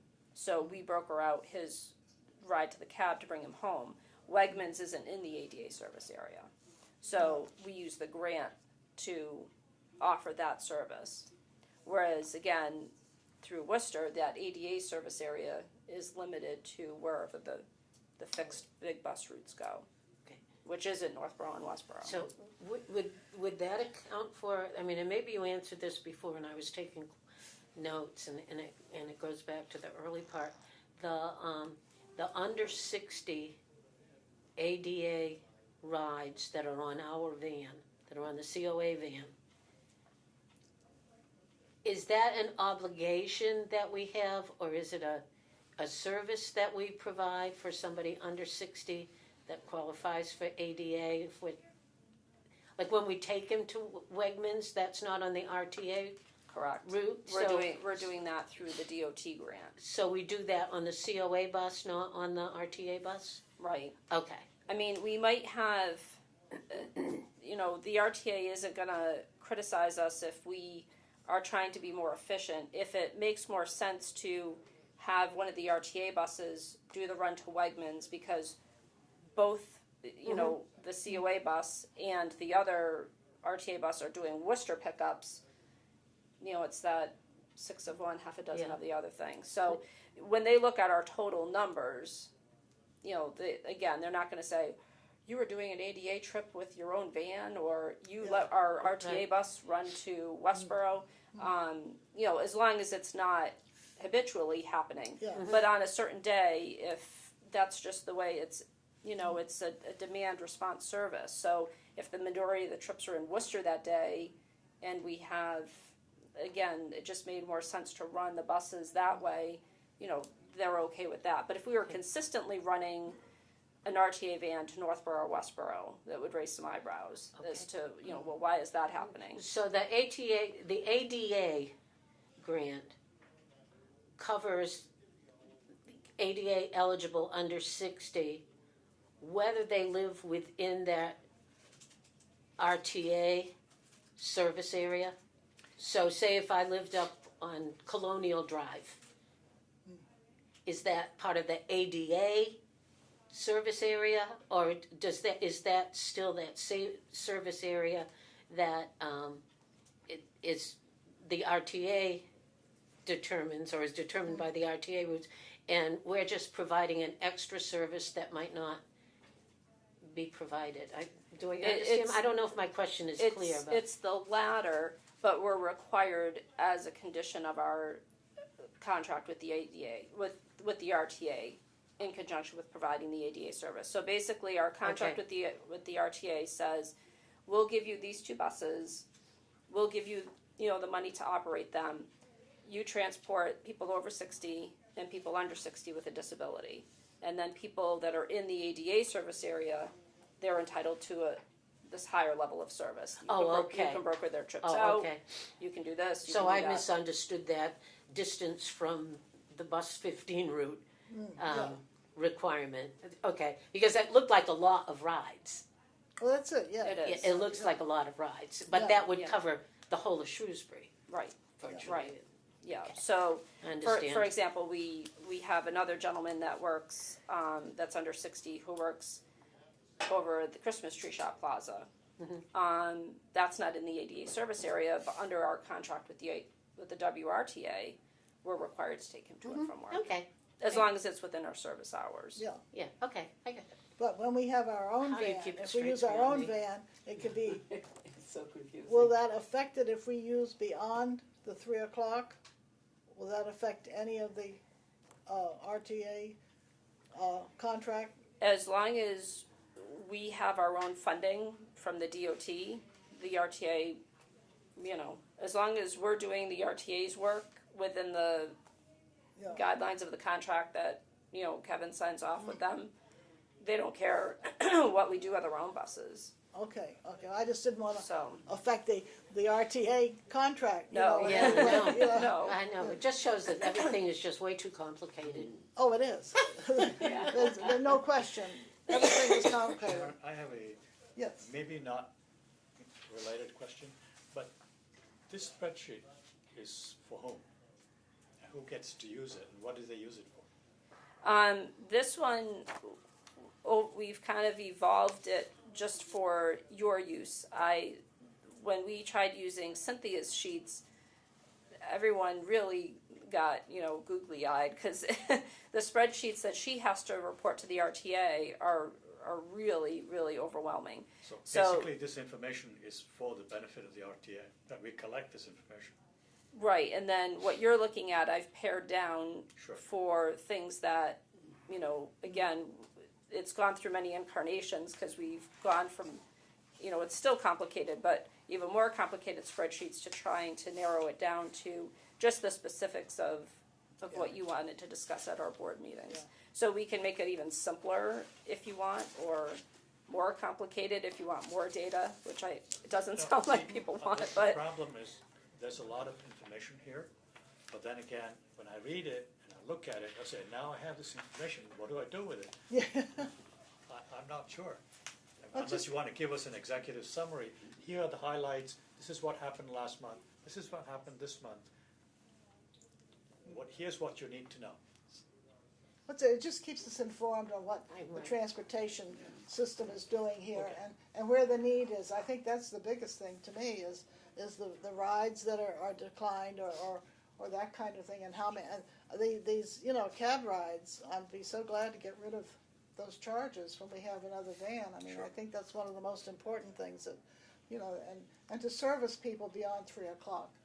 I mean, I think that's another thing I think the fourth van, I think it's another important part to bring in for the new van, because there's so many people, I mean, at 3 o'clock, you go to a doctor's appointment at 1, you're not gonna be out by 3, I mean, and how you're gonna get home, that kind of thing, and so therefore you have to either change your appointment or do something else, and that's very frustrating as well. And so I think, that, to me, that's what these figures mean, that, it helps us to have a better handle on exactly what is happening. In other words, are we meeting the needs of, Right, and where are the spots Where are the that spots we're we- not, sure. we're not, so to me, that's what these figures mean. I don't know if anybody else reads anything. And I think if you compare our numbers to last year, you can see, we're doing a good job of keeping things stable, but we know where those gaps are and where those needs are of what And we'd that's- like to do more of, but as illustrated here, we simply can't. Yeah. You Well, I know, think we're trying just to stay afloat with the vehicles we have, and, as we know with COA 98, if just that one bus, like we saw last summer, goes out of commission even for a day, Yeah, the whole house of cards collapses, Yeah. because we rely so heavily on that third vehicle. And if we're to do any type of expansion, we know we need a fourth. Yeah, I think what it shows is, and you can see over time, it shows that we're at capacity, Correct. if not over capacity. There's so much that we're not able to do, which is the need, and we go back to the quality of life issue. Yeah. That right now we have to kind of hold people hostage Right. that's right. to what we That's right. have available, either Yeah. with turn down rides, or they have to adapt, change appointments, not do some things Yeah. because they can't- happen to they go can't beyond get 3 that o'clock. Right. I know the people that when they're here to leave, we have maybe something that goes from 2 to 3:30, like the book group.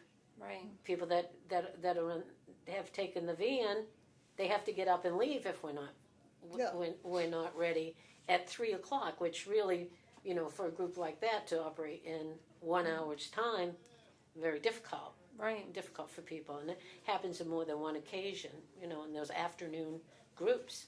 That's what I'm thinking too, when we're talking about the benefits of the fourth van, is to get people to the senior center and back. I think to me, that's one of the biggest things, and we don't have even an idea of how important that is, because that's not available now, or very seldom is available, let's put it that way. It is to a point, but not, as you say, not for the whole thing, so. And as you've, brought up, a short time ago, everything all ties back to our strategic plan, because when you look at our goal of being welcoming and friendly, how welcoming and friendly can we be if it's like, well, you're welcome to come to the senior center, but good luck getting there. Yeah. Yeah. That's right, that's right. Or getting home once you get here. Yeah. We'll take you there, but Yeah, you can't get you home, yeah. right, we'll so. give you a colored vest and you can walk. Yeah, yeah. So, but I think it shows, again, just in comparison to last year, that there wasn't some fluke last year. We didn't have, one person monopolizing the bus that was working, 6 days a week, and using all these brokered trips. It's consistent. Like you said, we're at capacity. These riders aren't going away. The needs are growing. Last year was not an anomaly. The numbers are very, very similar. That's right. And yeah. here we have a van who's reached the end of its Yes. life. That's right, yeah. And then if it really breaks down, Oh, that's what we need, and that's Yeah, why we right, need to so- get onto this thing right away, yeah. so we better get on with it right. quickly. Katie had a couple things that she had looked into for the drivers.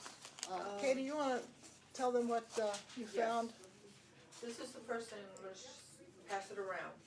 This is for we talked about the van drivers, and they were talking about the glare, and they wanted more tinted windshield, sorry.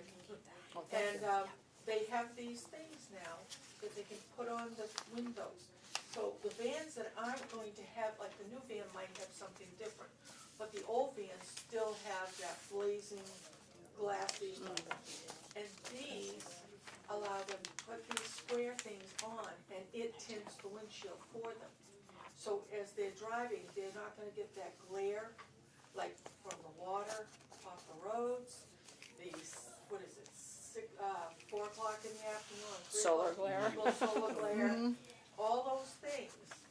And the drivers are like, they've got on their shades, they've got the visor down, and they can't still see because they're squinting because they're driving. So if they got any of these things already on? No, these were things that This I one, right found. there. Oh, At the top they- there. They can go right on them. Sure. oh. So, Are they expensive?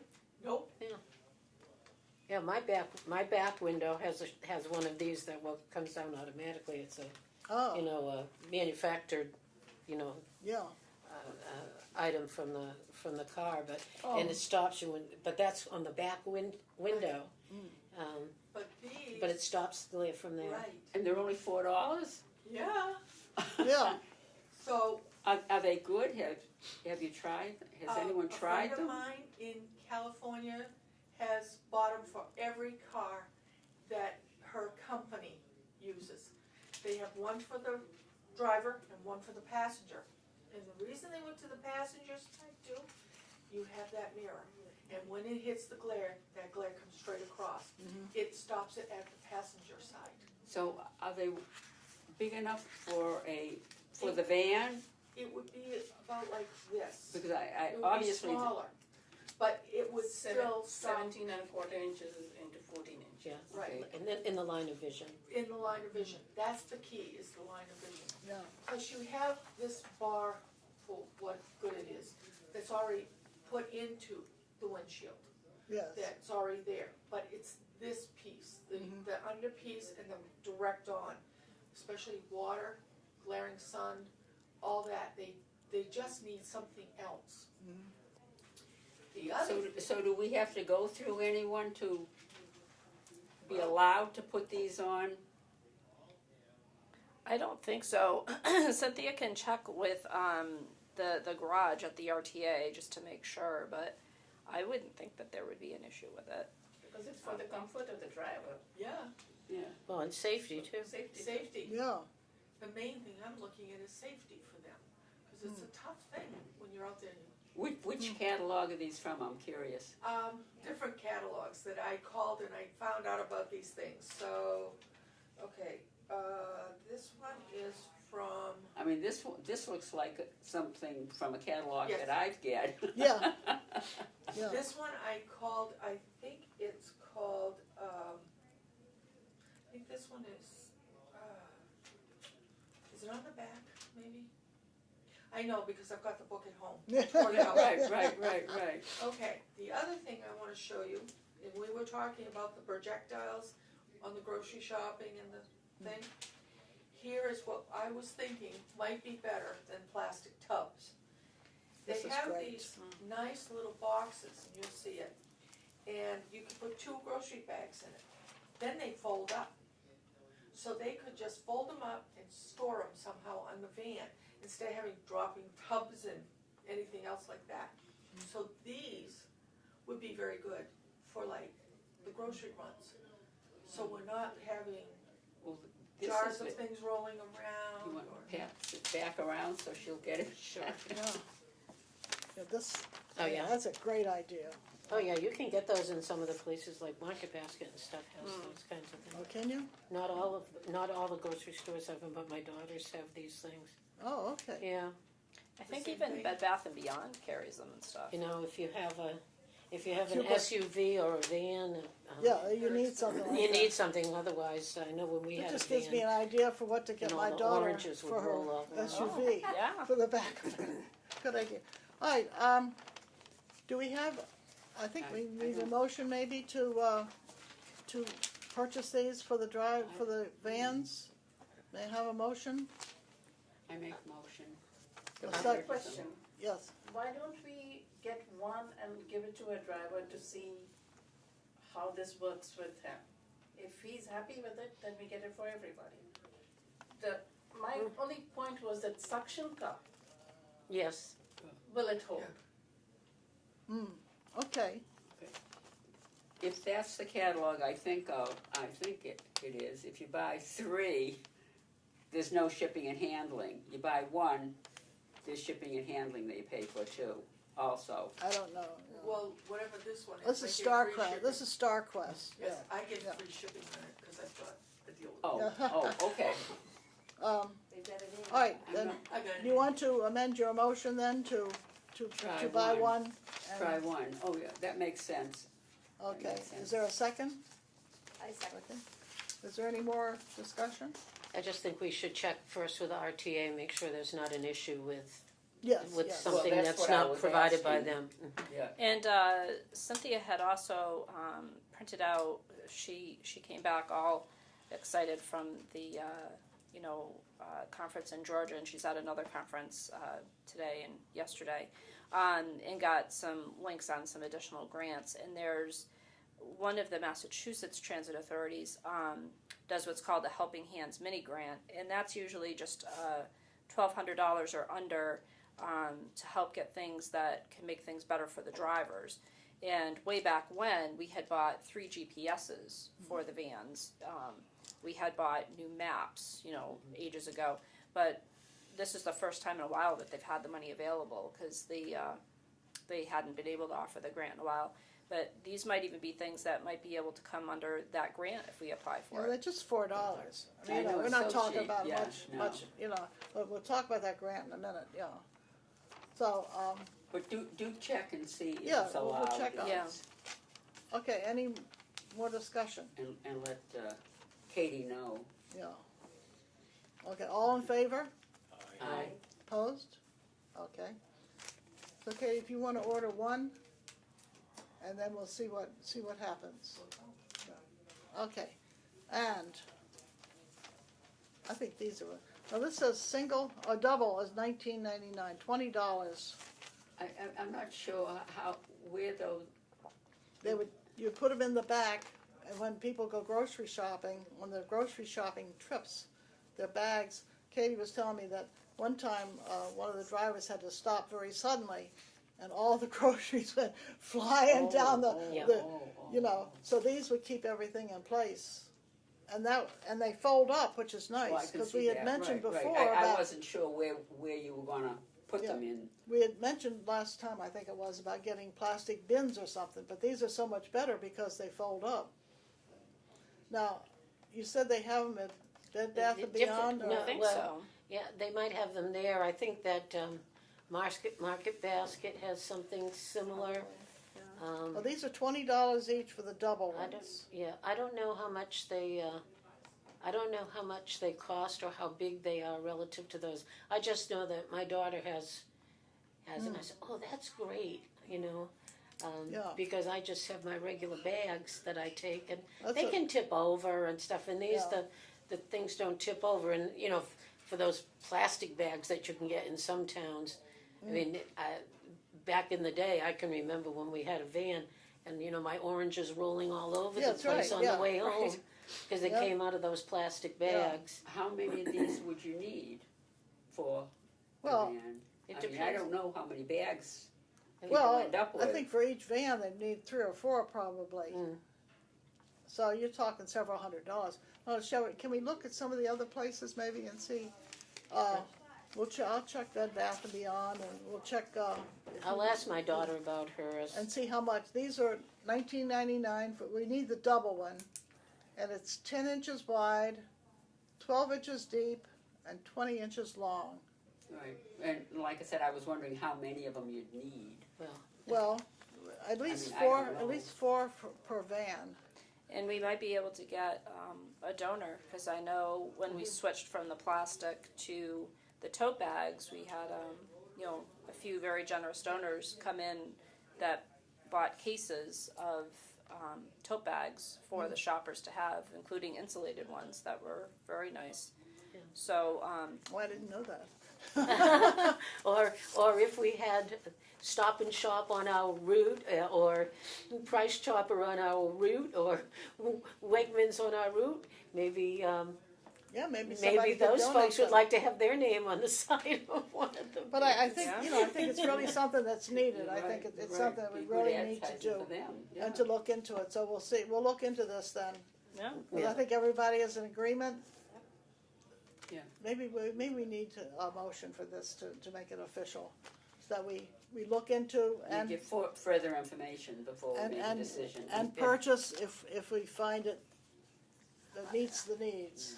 I How- move that we look into the possibilities and the costs of having collapsible bins for groceries or other items that may be carried in the vans, so that we can make a decision as to whether they would be effective for our needs and within our budgetary constraints. I second that. I second. Yeah, and find out how many a driver would think that you'd actually need. Yeah. How many bags do they Yeah. usually end up with? So we're we gonna know look how into many. it. Okay, Well, and how many could fit as Yeah. well, well? how many will fit as Yeah. well, that's the thing, Yeah. okay. Because we typically allow When it 2 comes bags to for every shopper. Fit part, Yeah. keep in mind that we need to save some room for the wheelchairs. Right. Well, the Right. drivers The, would know the that, fact right. that they Right, that's what I'm saying. collapse You have to though get is back to the another, drivers to you know, find is that out. the fact that they collapse means For that when storage, it's not on a grocery route or whatever, there isn't something that can become a projectile or can roll around more than anything else, rather than a projectile. That space is available. Right. Do the people? Don't the people in the wheelchairs, aren't they secured in place in their wheelchairs? It depends. If they're on a scooter, they have to transfer. Oh, yes. People aren't allowed to ride, Right, and that's on a not scooter, safe. yeah. But if they're in a wheelchair, they can stay in in the the wheelchair. wheelchair. Some people find it's too uncomfortable and they prefer to transfer. So Yeah. it's really up to the rider. But with scooters, they can't. That's not safe. Now, does the driver assist them in the transfer? I know some people can probably transfer themselves, but does the driver assist with the transfer? They're supposed to be able to transfer independently, but the driver is allowed to help them with seat belts with their permission. And they'd have. It's a tricky thing. Yeah. In order to stay compliant, you can't move if somebody isn't buckled. But if the person says, "I don't feel comfortable having you buckle me," then you have an issue because we can't thankfully, we've only had issues with that a few times, but people have to be secured, or the driver can't move the vehicle. We need to get back to the motion on the Yeah. floor. Okay, Read the motion again, please, Susan. okay. I move that we look into the, use of collapsible bins for vans, so as to, bins that will prevent, especially groceries from rolling around within the vehicle, to see if, it's an effective, if it's an effective device for our needs, and whether we can accommodate the cost. All right, did you second that, Barbara? Yeah. Yes, I thought so. Okay. Would this whole apparatus be apt to slide back and forth and cause any No. problem? No, because it has weight to it. Okay. I mean, I put my groceries in my trunk, in bags, the reusable bags, and tip over is a far greater occurrence than Yeah, sliding, sliding. because there's enough weight in the bag most of the time, that keeps it upright. Okay. Yeah, that keeps it upright. Yeah. Okay, any more discussion? All right, all those in favor? I mean, keeps it from Opposed? going. Okay. Alrighty, we shall look into this and report back next month. And, yeah, we need to talk to the drivers about, maybe you could put that at the bottom of the survey. Okay. Since you're gonna reach out to each one on the survey, just put a little thing about, would this be, or if this would help, and how many would you need, kind of thing. Just a question on the survey. Just a simple question, yeah. Because I'm sure they're familiar with these things too, the drivers, yeah, so. Okay, where are we? Outreach. Oh, is there anything else for transportation? I'm sorry. Did we pretty much finish that? Okay, outreach. We have Walter's report. His numbers are up, as we know, and I think he really needs some more help, so I'm hoping we can work that out soon to get him the help he needs. I mean, his appointments are way up. Yeah. And I like the email. Those are going up constantly. Yeah. And I'm glad he started reporting those, because he had before. And people now, and I think the younger seniors are more into using kind of email stuff rather than phone calls and things too, yeah. So any questions about Walter's report? No. They had, you were gonna give us a thing about the program he did, the handout, the dementia friendly. Oh, I have quite a few things I'm gonna need to print out for you on that. It will probably be easier for me to actually put booklets together for you on that, so you can see, what they're Tell them calling. what it is, tell them what it is. Well, basically, it ties into the dementia-friendly initiative that we're doing, and that's coming along nicely. We'll have the numbers are finally starting to hit what we had hoped that they would be when we initially applied for the grant. So far things are happening a lot internally with people coming to the dementia support group that's been started. And Walter just did another TV taping yesterday with some care partners as far as keeping the word out there and on Shrewsbury Media Connection about the dementia-friendly supports that are out there for care partners. But now we're finally getting to the point where we'll be able to reach out, to the community at large that we had been talking about and had written the dementia-friendly grant for. So the businesses, the places of worship, and restaurants, things of that nature. So there's a whole packet that Walter has been working with that divides the community into sectors. So there's just loads of information on each sector that I would love to get everyone's input and feedback on, because Zoe, you're in the from the medical community, there's information on that, there's information on schools, what types of inputs and how can you integrate what is already happening in the schools, in the community at large. So it might be better if I put actual packets together for everyone to review. Barbara, with real estate, there's a lot of stuff with, businesses making homes more dementia friendly, and consulting with experts that are familiar with all the people in the home industry. It's just a lot of good stuff. I think you guys will be excited when you see it all. But it's a lot. but the good thing is you can pick and choose what you want to focus on, and the packet has some suggestions as to pick one sector and start there rather than let's give all the sectors this and then we'll follow it. So they've got some good trial and error things that they've seen work well and not so well in other communities that we can build from. And again, we've been using Northborough, where they went through this with Marlborough and Hudson. For example, they found working with the restaurants first, which was what they thought was needed, ended up not really being what was needed. The restaurants actually had a pretty good handle on things. There's been a lot, obviously, going out there with patrons coming in who have autism or special needs. So most of the servers are equipped with handling folks that may not be able to, read what's on the menu or have trouble ordering and things like that. So they ended up focusing more so in banking. They found that there was a big need. Banking and marketing. Yeah. With a lot of times it's in the banking industry that they start to see those deficits first. All of a sudden, Mrs. Jones might be coming in every month with questions on her statement, or she's overdrawing her account. And so a lot of times those are the first places where someone with dementia might start to struggle in having the banks informed and knowing who to turn to. Yes, Right. yes. So, Where did this information come from? The Dementia Friendly America initiative. Oh, okay. So MCOA has taken on part of it to do a Dementia Friendly Massachusetts.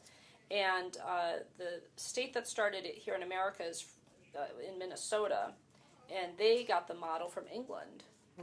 It actually, the whole dementia initiative started in across England. the pond. Yeah, well, in England, they have been, for a number of years, because I looked into this a couple of years ago, for Very a number inclusive. of years, Very inclusive. they have focused on dementia and its effects and dealing with it and getting a lot of information out.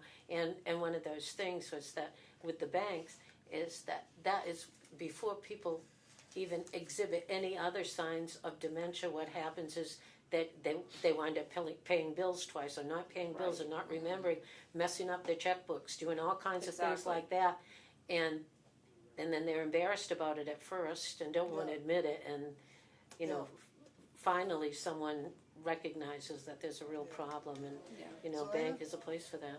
And also, Susan, caregivers who exploit the elderly. That's another place where you see that. Yeah.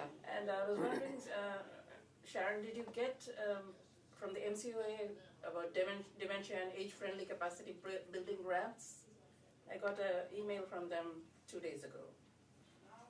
Yes. So this might be something that we'll be able to build over and above the grant that we got from CMAA. So there's a lot of good stuff coming out there to, again, try to have all the communities on the same page. So again, there's not a disparity where, you live in West Boylston, and you go to the bank and you have dementia, you're gonna, have issues. But in Shrewsbury, you'll be in good shape. I mean, they're hoping this can be a statewide initiative so that everybody, regardless of where you live, you've got people looking out for you and know how to help you if there's. I'm just so glad that Shrewsbury has joined us. I've been watching the other towns around us, and when you told me about this, I was very pleased that. So if you can get that to us, that would be wonderful. Start printing it all out. Yes. Shashi, it's your turn. It's my turn. The computer. Actually, I want to go back. I want to talk a little bit about technology in general before I get to my webpage stuff. As you know, if you've seen last month, there were captions placed on there. And so I wrote an email to Mark Serra thanking him for his efforts. And I asked him, said, well, some of the seniors have liked it, right, Katie? Yeah. Katie has, in her transcript, talked about, how many people, 25? 25? Yeah. 25. They came up and said, they really like it. So, but one or two of them said to me, well, could you make the font a little bit bigger? They had to move the chair up close to the TV to read it. I said, okay, I'll see what. So what I did was I wrote to Mark and I asked him, he says, I'll see what I can do about the text size and so on. But there's an issue of, this is not really closed caption because that's very expensive to do. But what he did is he used YouTube and all that kind of stuff. I went into some detail. But here's the thing. Here's the last sentence is something that in his email, he said, I know that many seniors do not have access to the internet, but soon that may be the only way to see our programming, but you already know that. Cable TV as we know it is going to come to an end in the next few years. I didn't So- know that. Oh, yeah. And then Selco's they're been going to be talking about focusing that. on broadband, Mhm. and on using the internet to deliver Yep. the content that we get over cable TV. So that makes this homepage a little bit more urgent, shall I say. Okay, that being said, I had sent an email to John Covey requesting, blackout dates and when we could get together, and he never got back to me. So what I did was I went and spoke to Ellen at the library, Ellen Dolan. I had a very educational half hour. She told me that she'd be interested in participating in this meeting, but there were 2 dates that she couldn't. Other than that, she was okay. So now I have to find out what dates are okay. I'll get back to John on that. But so what I did was I explained to her what we were trying to do with the senior-friendly homepage and so on, and she was appreciative of the idea. So I said, because our computers are so old, and we're not constantly upgrading them.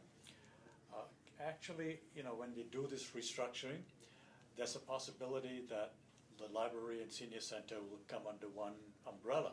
Yeah. And I said, and I think maybe it was Kevin who said when we had that meeting that we could be a satellite of the library and our computers would be on the same network as the library and would go through the same refresh cycle, be maintained by the same people, and we don't have to worry about them. Well, it turned out it wasn't that simple. First of all, these computers are so old, they're 8 years old, at least 8 years old, right? Yeah. Now, the library has got not one network, but 4 computer networks.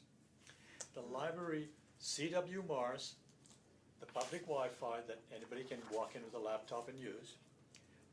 Then there are the hardwired computers, the ones that you can go in and enter your library card number. And then there's the town network that is strictly for town business. There are 4 separate networks within the library. The hardwired public computers, that network is what we would have to be a part of. But those computers have got special software on them specifically for security purposes. She calls them lockdown software that Microsoft sells to companies and to institutions. And as a senior center or a municipality, we would get a steep discount. But still, there's a cost involved. And it's not like you install something and then you forget about it. This requires maintenance, which means that we need an IT person, whoever it is going to. So this is something that we have to look at.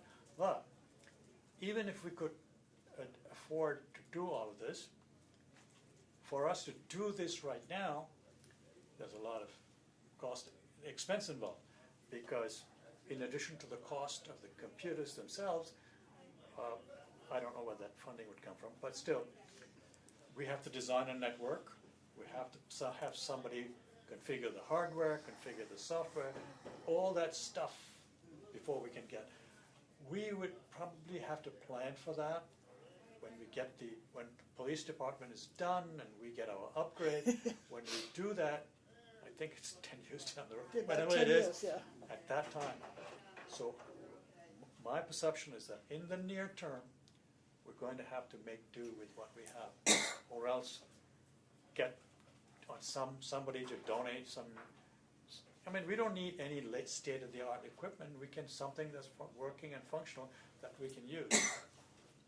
But anyway, I have worked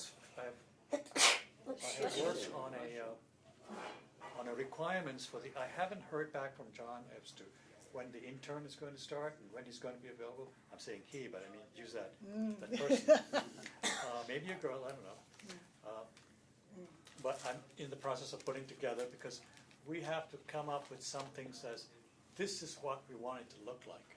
So next week, if I send it out to you, a draft, once you say, okay, this is what we're going to do, this is what the page should look like, we can then forward that on to John, try to get him to find out when the intern is going to start, and then we'll get going on it. Sounds good. That is the plan.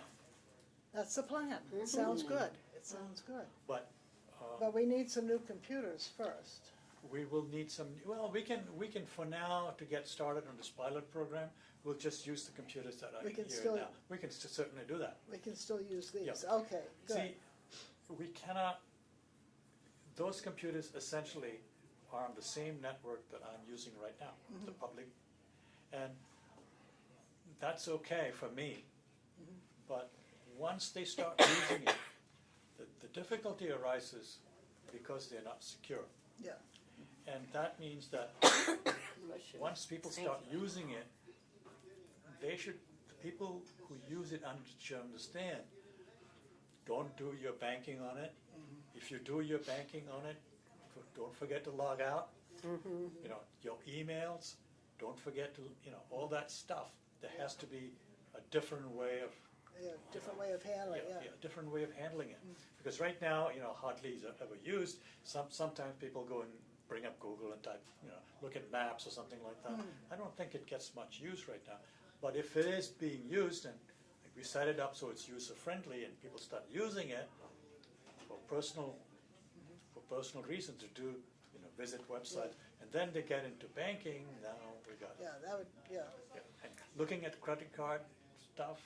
Credit card information, you can do online, you can go, what did I buy, you can. Yeah. But the thing is, eventually, we should get this into the home computer and encourage seniors to use this on the home and use this as a way of communicating with the senior center. Yes. So that's one of the another thing that important we need to do. Shishi, I had a question. Yes. Do we need to put a note saying this is an unsecured? Oh, yes, they need to know We that. will You have to Yeah. put all kinds of warnings next to it, this is an unsecured computer, and be careful when you use. It's just like if you have your banking app on your cell phone. You can go to the airport and use it, but the bank itself probably provides you some measure of security, but you don't want to. I mean, you log into your account, and then elderly people, you might forget and walk away. There you are. That's your banking information. And not only that, they need to know. I get a question if I do it on my phone, and I'm in an unsecured network where I am asked whether if I do my banking, I'm asked on the app for my banking whether they want me to remember this computer. Yes.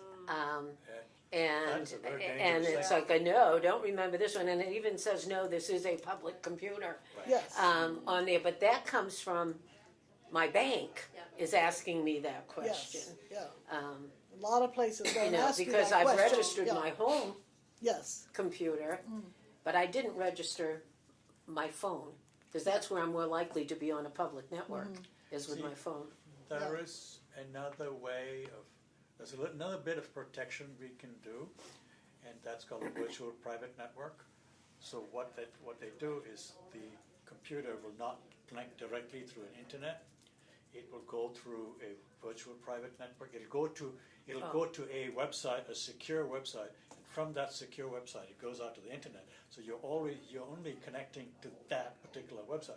But that involves a little bit of cost because you have to pay for that service.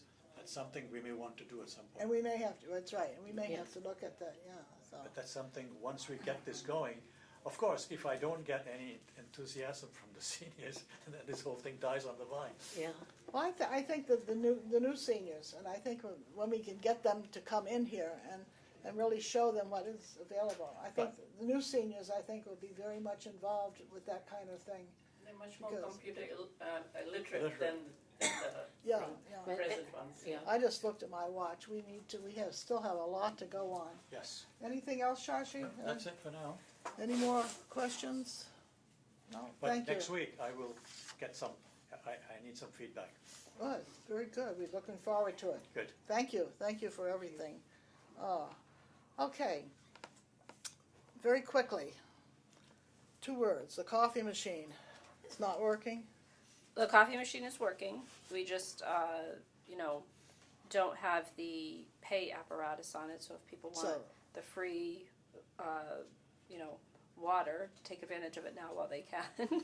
The pod machine is there, to pay for the pods. you had talked about maybe moving it out to the lobby? Yeah, I did run that by Bob, and right now he's not keen on the idea. You said he had mentioned it before. I know, but he said he's been giving more thoughts to the carpets, and he's afraid it would be. I had mentioned to Sharon that I had gone in with a couple members of the women's club who gave the money for the coffee machine, and I told her that here it is, Well, it wasn't. The machine was there, but that was it. There wasn't anything around there. There wasn't anything at all. So one of the women had mentioned to me, she said, it should be in the lobby where everybody can smell the coffee as soon as they come through the front door. And it said it would be very enticing for people to grab a cup and sit in the lounge or something, I it think, to yeah. be very welcoming. Well, I mean, it's clear in the back of the room there, and I don't know. And the food smell overpowers it completely. Yes, it will, that's right. So, we had talked about moving it out and said that Bob Cox had mentioned in the beginning of putting it out in the lounge area, which I think makes more sense. And I think we'd get more business that way when Louise, people I have a come in. question. Yes, Who's that coffee machine intended for? I don't know. Well, anyone. it seems to me it's hidden back there. It That's really it. belongs Well, here. I think that we put more emphasis on the carpets than we do on the people. That's right. And that's the same way. It's the same thing with the paper towel. Well, I'm sorry, Mr. Cox. But we can put up with a couple of spills, and then we get the carpets cleaned periodically. Well, you just anyhow. get a plastic thing under the table and Yeah, it'll take care well, of they're those worried about spills. somebody spilling it, or someone dropping a crumb from a cookie or something like that. Yeah. Well, don't we have a service that comes in and vacuums? And are they No. vacuuming?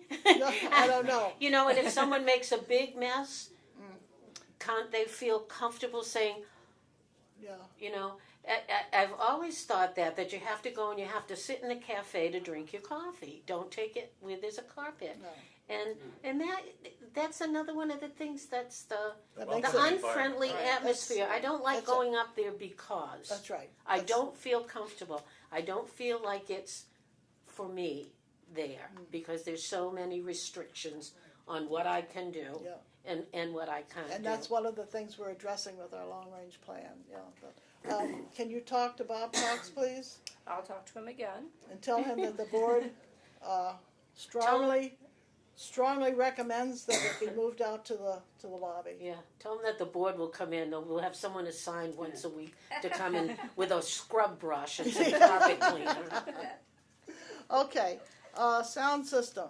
Bob said he's still working on that, but he is working with the person from the school department. We heard that last month and the month before Yeah. and the month Yeah. before that.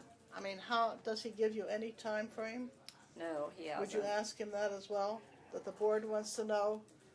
We've heard for 3 months now that he's working with the school department, and that No we'd like a progress. report for the next meeting on exactly where it is at this point, because we've waited, it's like the survey.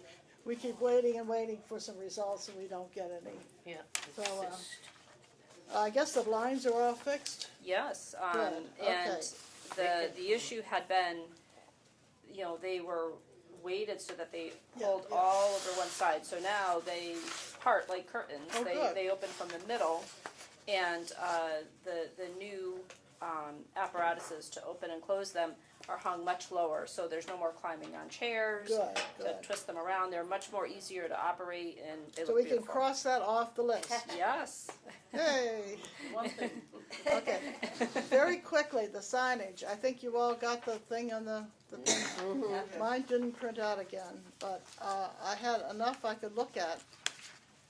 I like the Times New Roman. It's just a very simple thing. They talked about Braille, but we're not interested in putting Braille in, I don't think. Well, the signs that the ADA signs that we have up already have Braille. Oh, they do. So those are all up to code. We would just want to follow the ADA guidelines for the fonts. But thing is, if So we these, have these we can look at, or again, the guidance that they offer as far as, but our signs are going to be up high, right.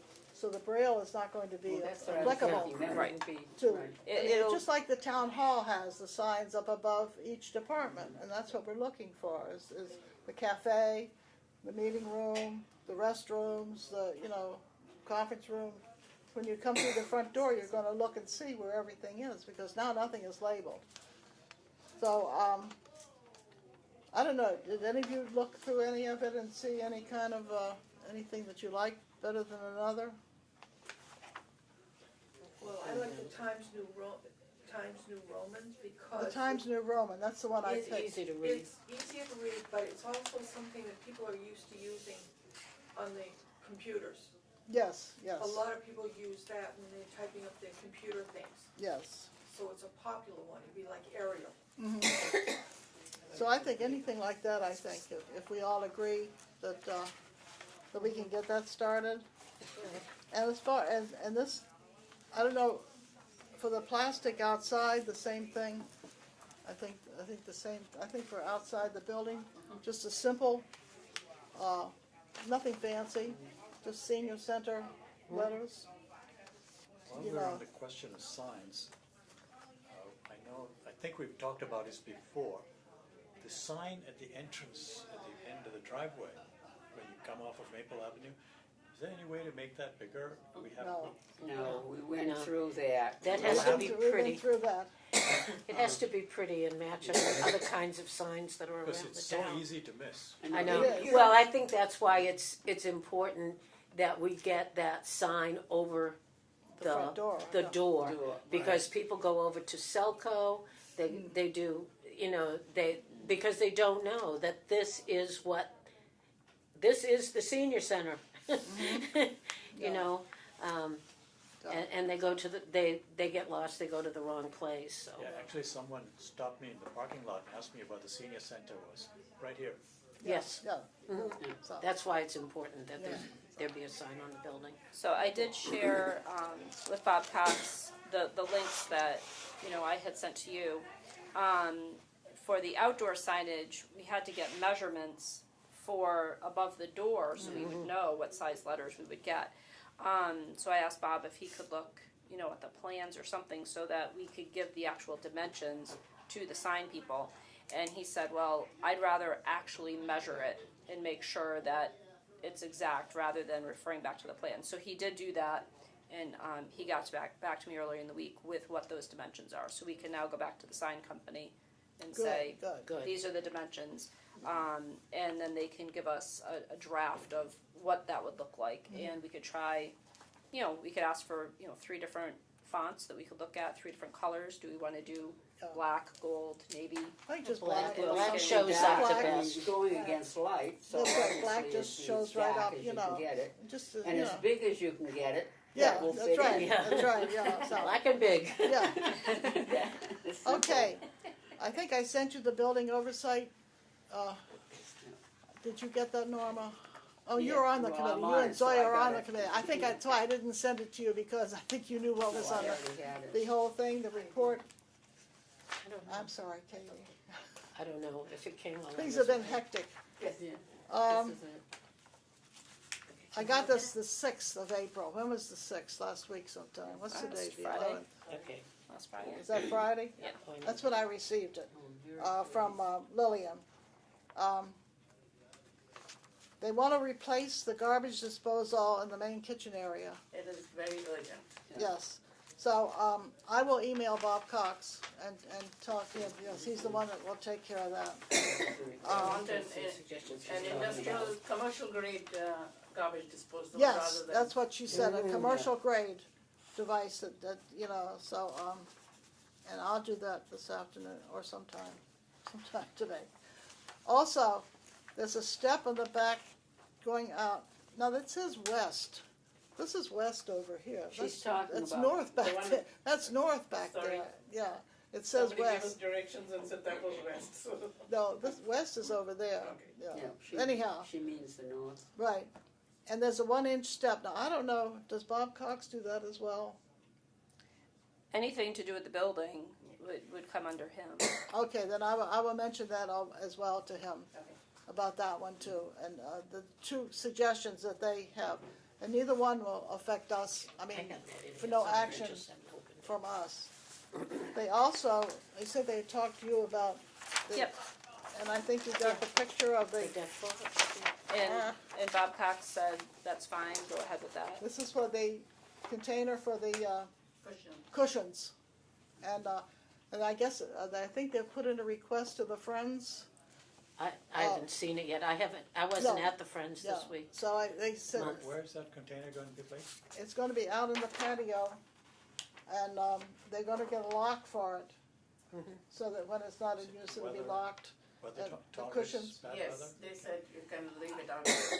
Yes. I think it almost has to have a sign on it telling people what's in there, Well, maybe they Yeah, don't want well- them to know what's in there. or, Well, and or, my concept is when it's patio season, that during the daytime that's unlocked and Well, people that's, will that's what I know think, yes. that the cushion.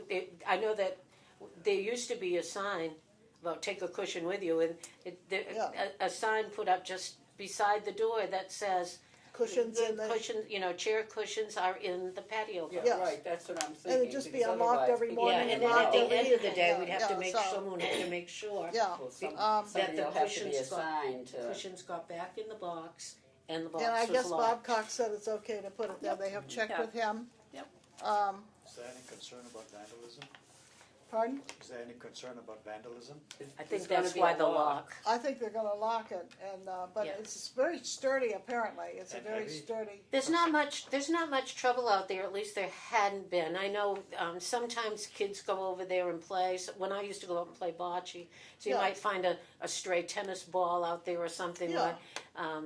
But we used, we never had any No. vandalism to the courts or the scoreboard. We would take the pegs for the scoreboard and store them with the bocce balls and everything. Yeah. And so there was never any trouble, even any trash No. or anything over there. And we're very fortunate. We have one of our volunteers lives right over on Gage Lane, and he maintains Yeah. the border property. So he's always keeping a lookout. So we kind of have a built-in security guard Yes, for yes, the right, area. yeah. But I know that they said at the meeting, they're gonna meet again in April because they found so many things that need to be done around here. And a lot of it, that it's a lot of clutter, I guess is the word you want. The condition of the building, the clutter, and that kind of thing that needs to be cleaned up. And we know that. We know, you look around and you see that. And that closet there by the oh, dining people room. were dying to get Yeah. a hands That's a on whole that. I know, and that's gonna be You a got to set wonderful. fire to that. Yes. Oh, it is. You And just all this other light a stuff. match and put it there. And That's we the had- only way it'll clean up. And it had been gotten pretty well cleaned up in the last couple of years. And this year, because the committee was not in place, it's little by little, gradually it's gone back to where it was a couple of years ago.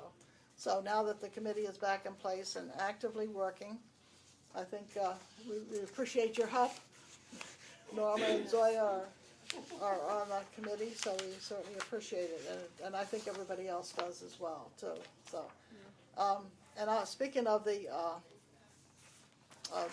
bathrooms, I had a comment from Bob Cox.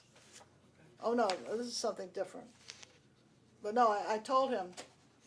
And the last time we thanked him for the new towel dispensers, but I said it was supposed to be by the sink. Well, it's And he wonderful said- where it is now, And then right he said, above the wastebasket and right near the sink, at last. and he said towel dispensers were supposed to be installed near the sinks. I will get them moved, and he did. So, That day. yes. He So did it after that he got day. my email, this was back in March, so they were all right there. So yeah, I have another thing about the garage, but we're going to get to that in a minute. So okay. Friends, do you have anything from the Friends? No, I was not at the Friends meetings. I've been having my appointments on Tuesdays, Yes. and Okay. I can't go to the board Um, meeting. You're having a birthday party next week Mhm. on Tuesday. Everybody come to the birthday party. It's going to be fun. Cake and ice cream and balloons. 1 o'clock on Tuesday. So and we're going to have a magician.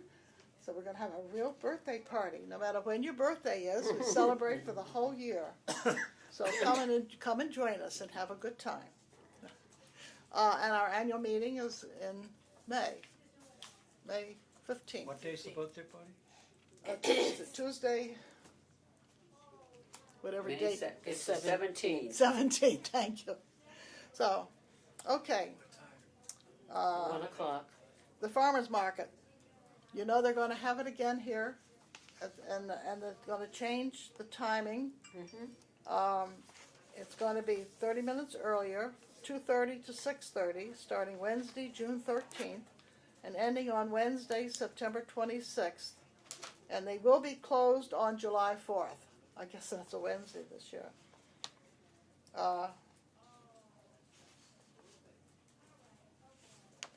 They would like to fund a senior van to come from the senior housing.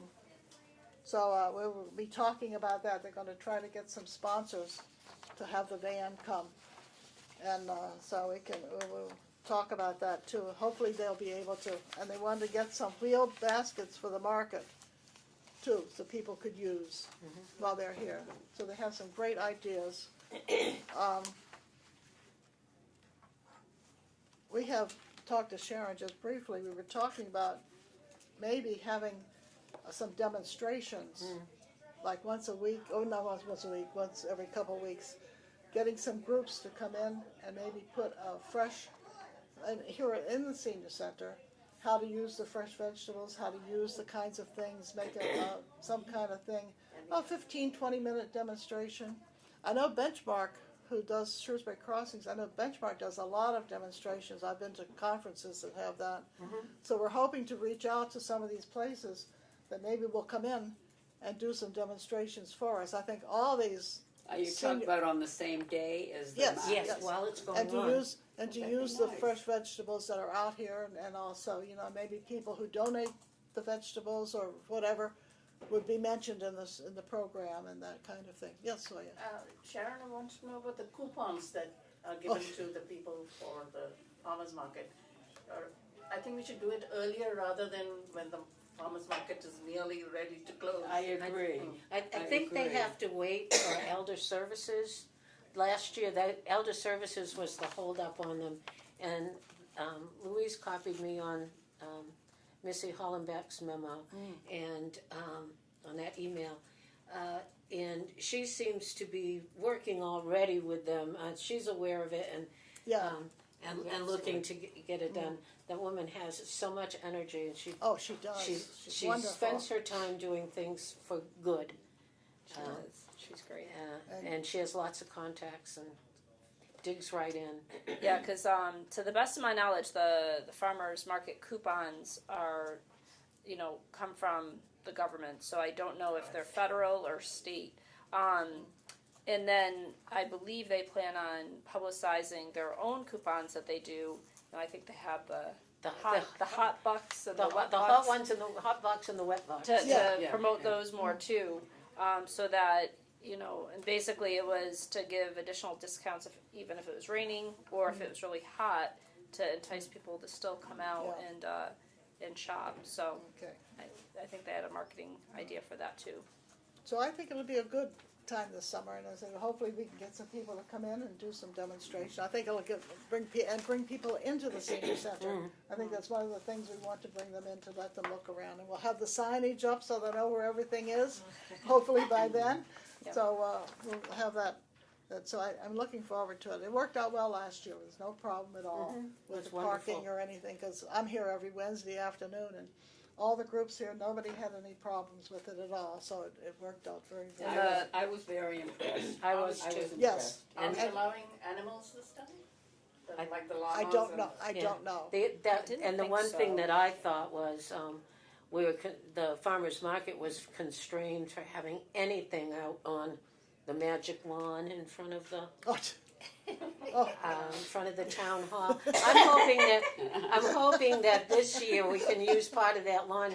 They can use part of that lawn maybe to have a banner up there that says Farmers Market Wednesday or Farmers Market today or whatever for people who may not be aware or may have forgotten, and they're driving past and say, "Oh, the Farmers Market. Yes. Let me see what's there? what's up. Let They me need a let big- me see this they one. need a It big needs sign. some visibility Yeah. out on the street. We are Yeah. so There was a little Secluded sign out back there, here. but I was looking for it. Yeah, so I yeah. And I it mean, was they right need in the something. middle, so that after you drove past the driveway, then you saw the sign, and you Yeah. were already past it to get there. So, yeah, I think they're going to have another meeting probably this spring sometime. Yeah, but there So, may be some more openness toward having something like that. Oh, I think so too. I think so too. Yeah. So, the status of the garage. I didn't know all of this. After our last meeting, I emailed Bob Cox and asked him, because we wanted to know the process by which we could Reclaim. reclaim it. Well, it's not going to happen. Yeah, not gonna happen. He says there's a story behind the garage. Back in October of 1997, the Public Building Department had an appropriation to construct freestanding a garage the same size that is part of the senior center. At that time, we thought we could get a better price if we waited and included it in part of the senior center. The building department appropriation was included with the senior center project. I cannot reasonably run the 3-building complex without that space. So therefore, until they build the police department and put the new garage in the police, unless they build a separate garage separately, Which and they we might won't do, wanna yeah. propose that to somebody. That makes So- a feasibility study for the senior center getting underway ASAP even more important, Well, that's the thing. because we need not only that space, but we need some other space, and maybe from the building oversight committee, we can get rid of some things that may now be dead storage or Yes. unnecessary storage, Yes. and free up some space. But that's not going to do anything for meeting space, private meeting space. Well, that's the thing, yeah. You know, and with Walter, with outreach coordinator going to full-time, he's not going to be able to share that No, it's not going office to. with Veterans Affairs.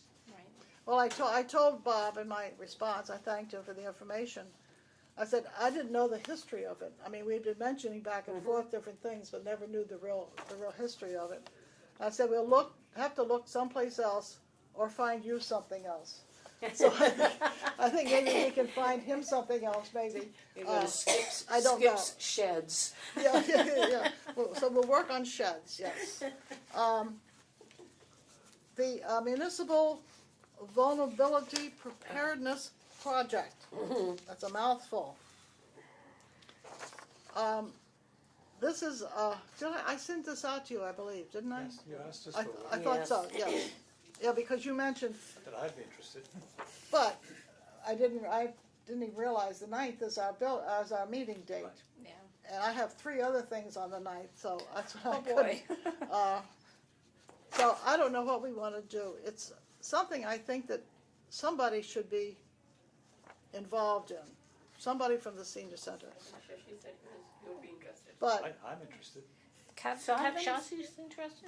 but do we want to change the meeting date? well, Kevin sent out an email to the department heads yesterday with this, and he gave 2 dates. But they No, they you said need you had to two. go to both, Said You have 2 to go days to out. both, Oh, the Yes. 9th and the 14th. the 9th and the Okay. 14th. And they're both I from misread it. I 8:30, thought it said or. they're both from 8:30 to 12:30. So I could do the 14th, but I can't do the 9th. But you can't go one, you have to do No, both. and you have to do, because the second one is built on the first one, Right. you know, so. So I don't know if, I mean, maybe several of us could go, You see, you know. looking at that memo, I got the feeling that you could maybe, all you need is a representative Yeah, from I- each department or something. And that's what I was wondering about, because you wanna be at the COA board meetings. Well, and although Kevin, when he emailed everybody yesterday, said he would like the department heads to attend. And that's what I was thinking, Yeah. you know. And, So- so do we wanna change the meeting to the following Wednesday? And I then, don't see that probably we have a fine. choice. And we have to change it, I would think. If there are 2 members from and the director is not there, then yeah, I think it makes more Because- sense to change it. yeah, I said, I can't go the night, that's, as I said, I got several other things to do. It's my husband's birthday too, so that Oh, adds nice. to the whole thing. 16th is fine. The For me. 16th of May? Yeah. Let me just check 9 o'clock, where's my calendar? It's down here someplace. yeah. Yes, 9 o'clock, Barbara. I'm sorry. No problem. None of us has our head on straight these days. 16th at 9 o'clock. The 16th is, very good. It's clear. Okay, then we will change our May meeting to May 16th, which is the third Wednesday of the month at 9 o'clock. So, okay. Do you have that, John? Okay, good. Whoops, sorry. Okay, and then that way I can answer back and say that, if Shashi goes, and, I don't know, is Sharon anybody, has to go, right? Sharon has to go. Mm-hmm. And anybody else wanna go? It didn't say it was limited to one person, you know. But you have to go to both. Hmm? Yes. But you have to go to both. You have to I- go to both. 14. I didn't feel I had any kind of expertise or anything I could add. No, it's not, Well, I for don't think that- it's that- expertise, I think it's you're getting the training. You know. That's You're right, getting and this is Well, what, would you I know like 8 to? hours of my life now. No, okay. No, I'm serious No, I about know. that. No, I It's, you know. understand that, no, I understand. Okay, Zoe, does that interest you at all, or not? No? No, okay, no, that's fine, yeah. I just can't go the 14th. Okay, and I can't go the 9th, so that's, so, okay. So I'll send in your name then, Sure. Shashi. Okay, very good. Okay, Yeah. what else did we forget? It's I past due think here. that's it. I had one quick thing, and I forgot when we were doing the transportation. You said Cynthia just came back with all kinds of stuff from her conference. Anything that she's gonna share with us?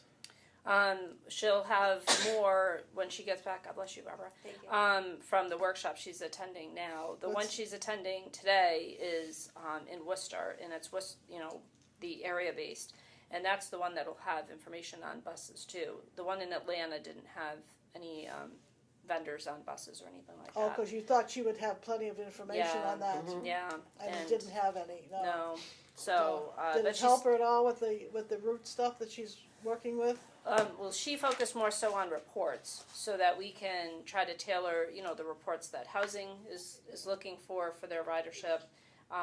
Again, be able to have more flexibility with the reports that we're giving, and the RTA stuff. So she took, just like she did last year, she took a whole course and got certified in it, and so she's getting some good stuff. Okay, that's what, So. cause I know you had said you thought she was gonna get some stuff for us from, down there, but they didn't have any, so. No, but she Okay. was anticipating that the one she's at now, where it's local, that they'll have more stuff. So let's hope see. so, yeah. I know. And see what we can She's come up hoping with. so too. And you're gonna get us that stuff, you're Yeah. gonna send us that stuff, SAAP, ASAP. There we go, there it is. I knew what you meant. You know what I meant. Okay, anything else to come before, yes, Katie? Are we meeting with Kathy on the 17th of May? Have you talked to Kathy? Did you, oh, that was the other thing, I know, did you talk to Kathy? Yes, she said right now that date is fine. Oh, okay, thank So, you, next Katie, I workshop. forgot about that. So that'd be the day after our next board meeting. So kind of like Oh, what we're that's doing right, this month. that's right, okay. Also at 1:30? Is that at 1:30? Yes, I think Yeah. 1:30, yes, yes. And you said she was surprised at our decision about April? No, she actually, in fact, I'll very quickly just read you her response. I pulled it up so I could read it to you. She said, I am very glad that the board is taking action that they feel will be helpful to them. Keep in mind that however you implement the strategic plan is yours, so you always have the final say. I am happy to simply help out however I can, and if we need to adjust the timeline, I will do so accordingly. And then the rest of it Yeah. was talking about our staff stuff. So she said, I wish everyone well and look forward to seeing you next month. Okay. Is she So- meeting with the staff in April? Yes. When? That's one of the things we were still going back and forth on were the Oh, dates, okay. but it'll be a Tuesday because the Tuesdays are the dates that we're all here in the Everybody's here. office. So. Okay, good. Okay, yeah, thank you, Katie, for reminding me. Okay, anything else to come before the board? I have a motion to adjourn, I move that we adjourn. second? Second. All in favor? Aye. Aye. We are adjourned.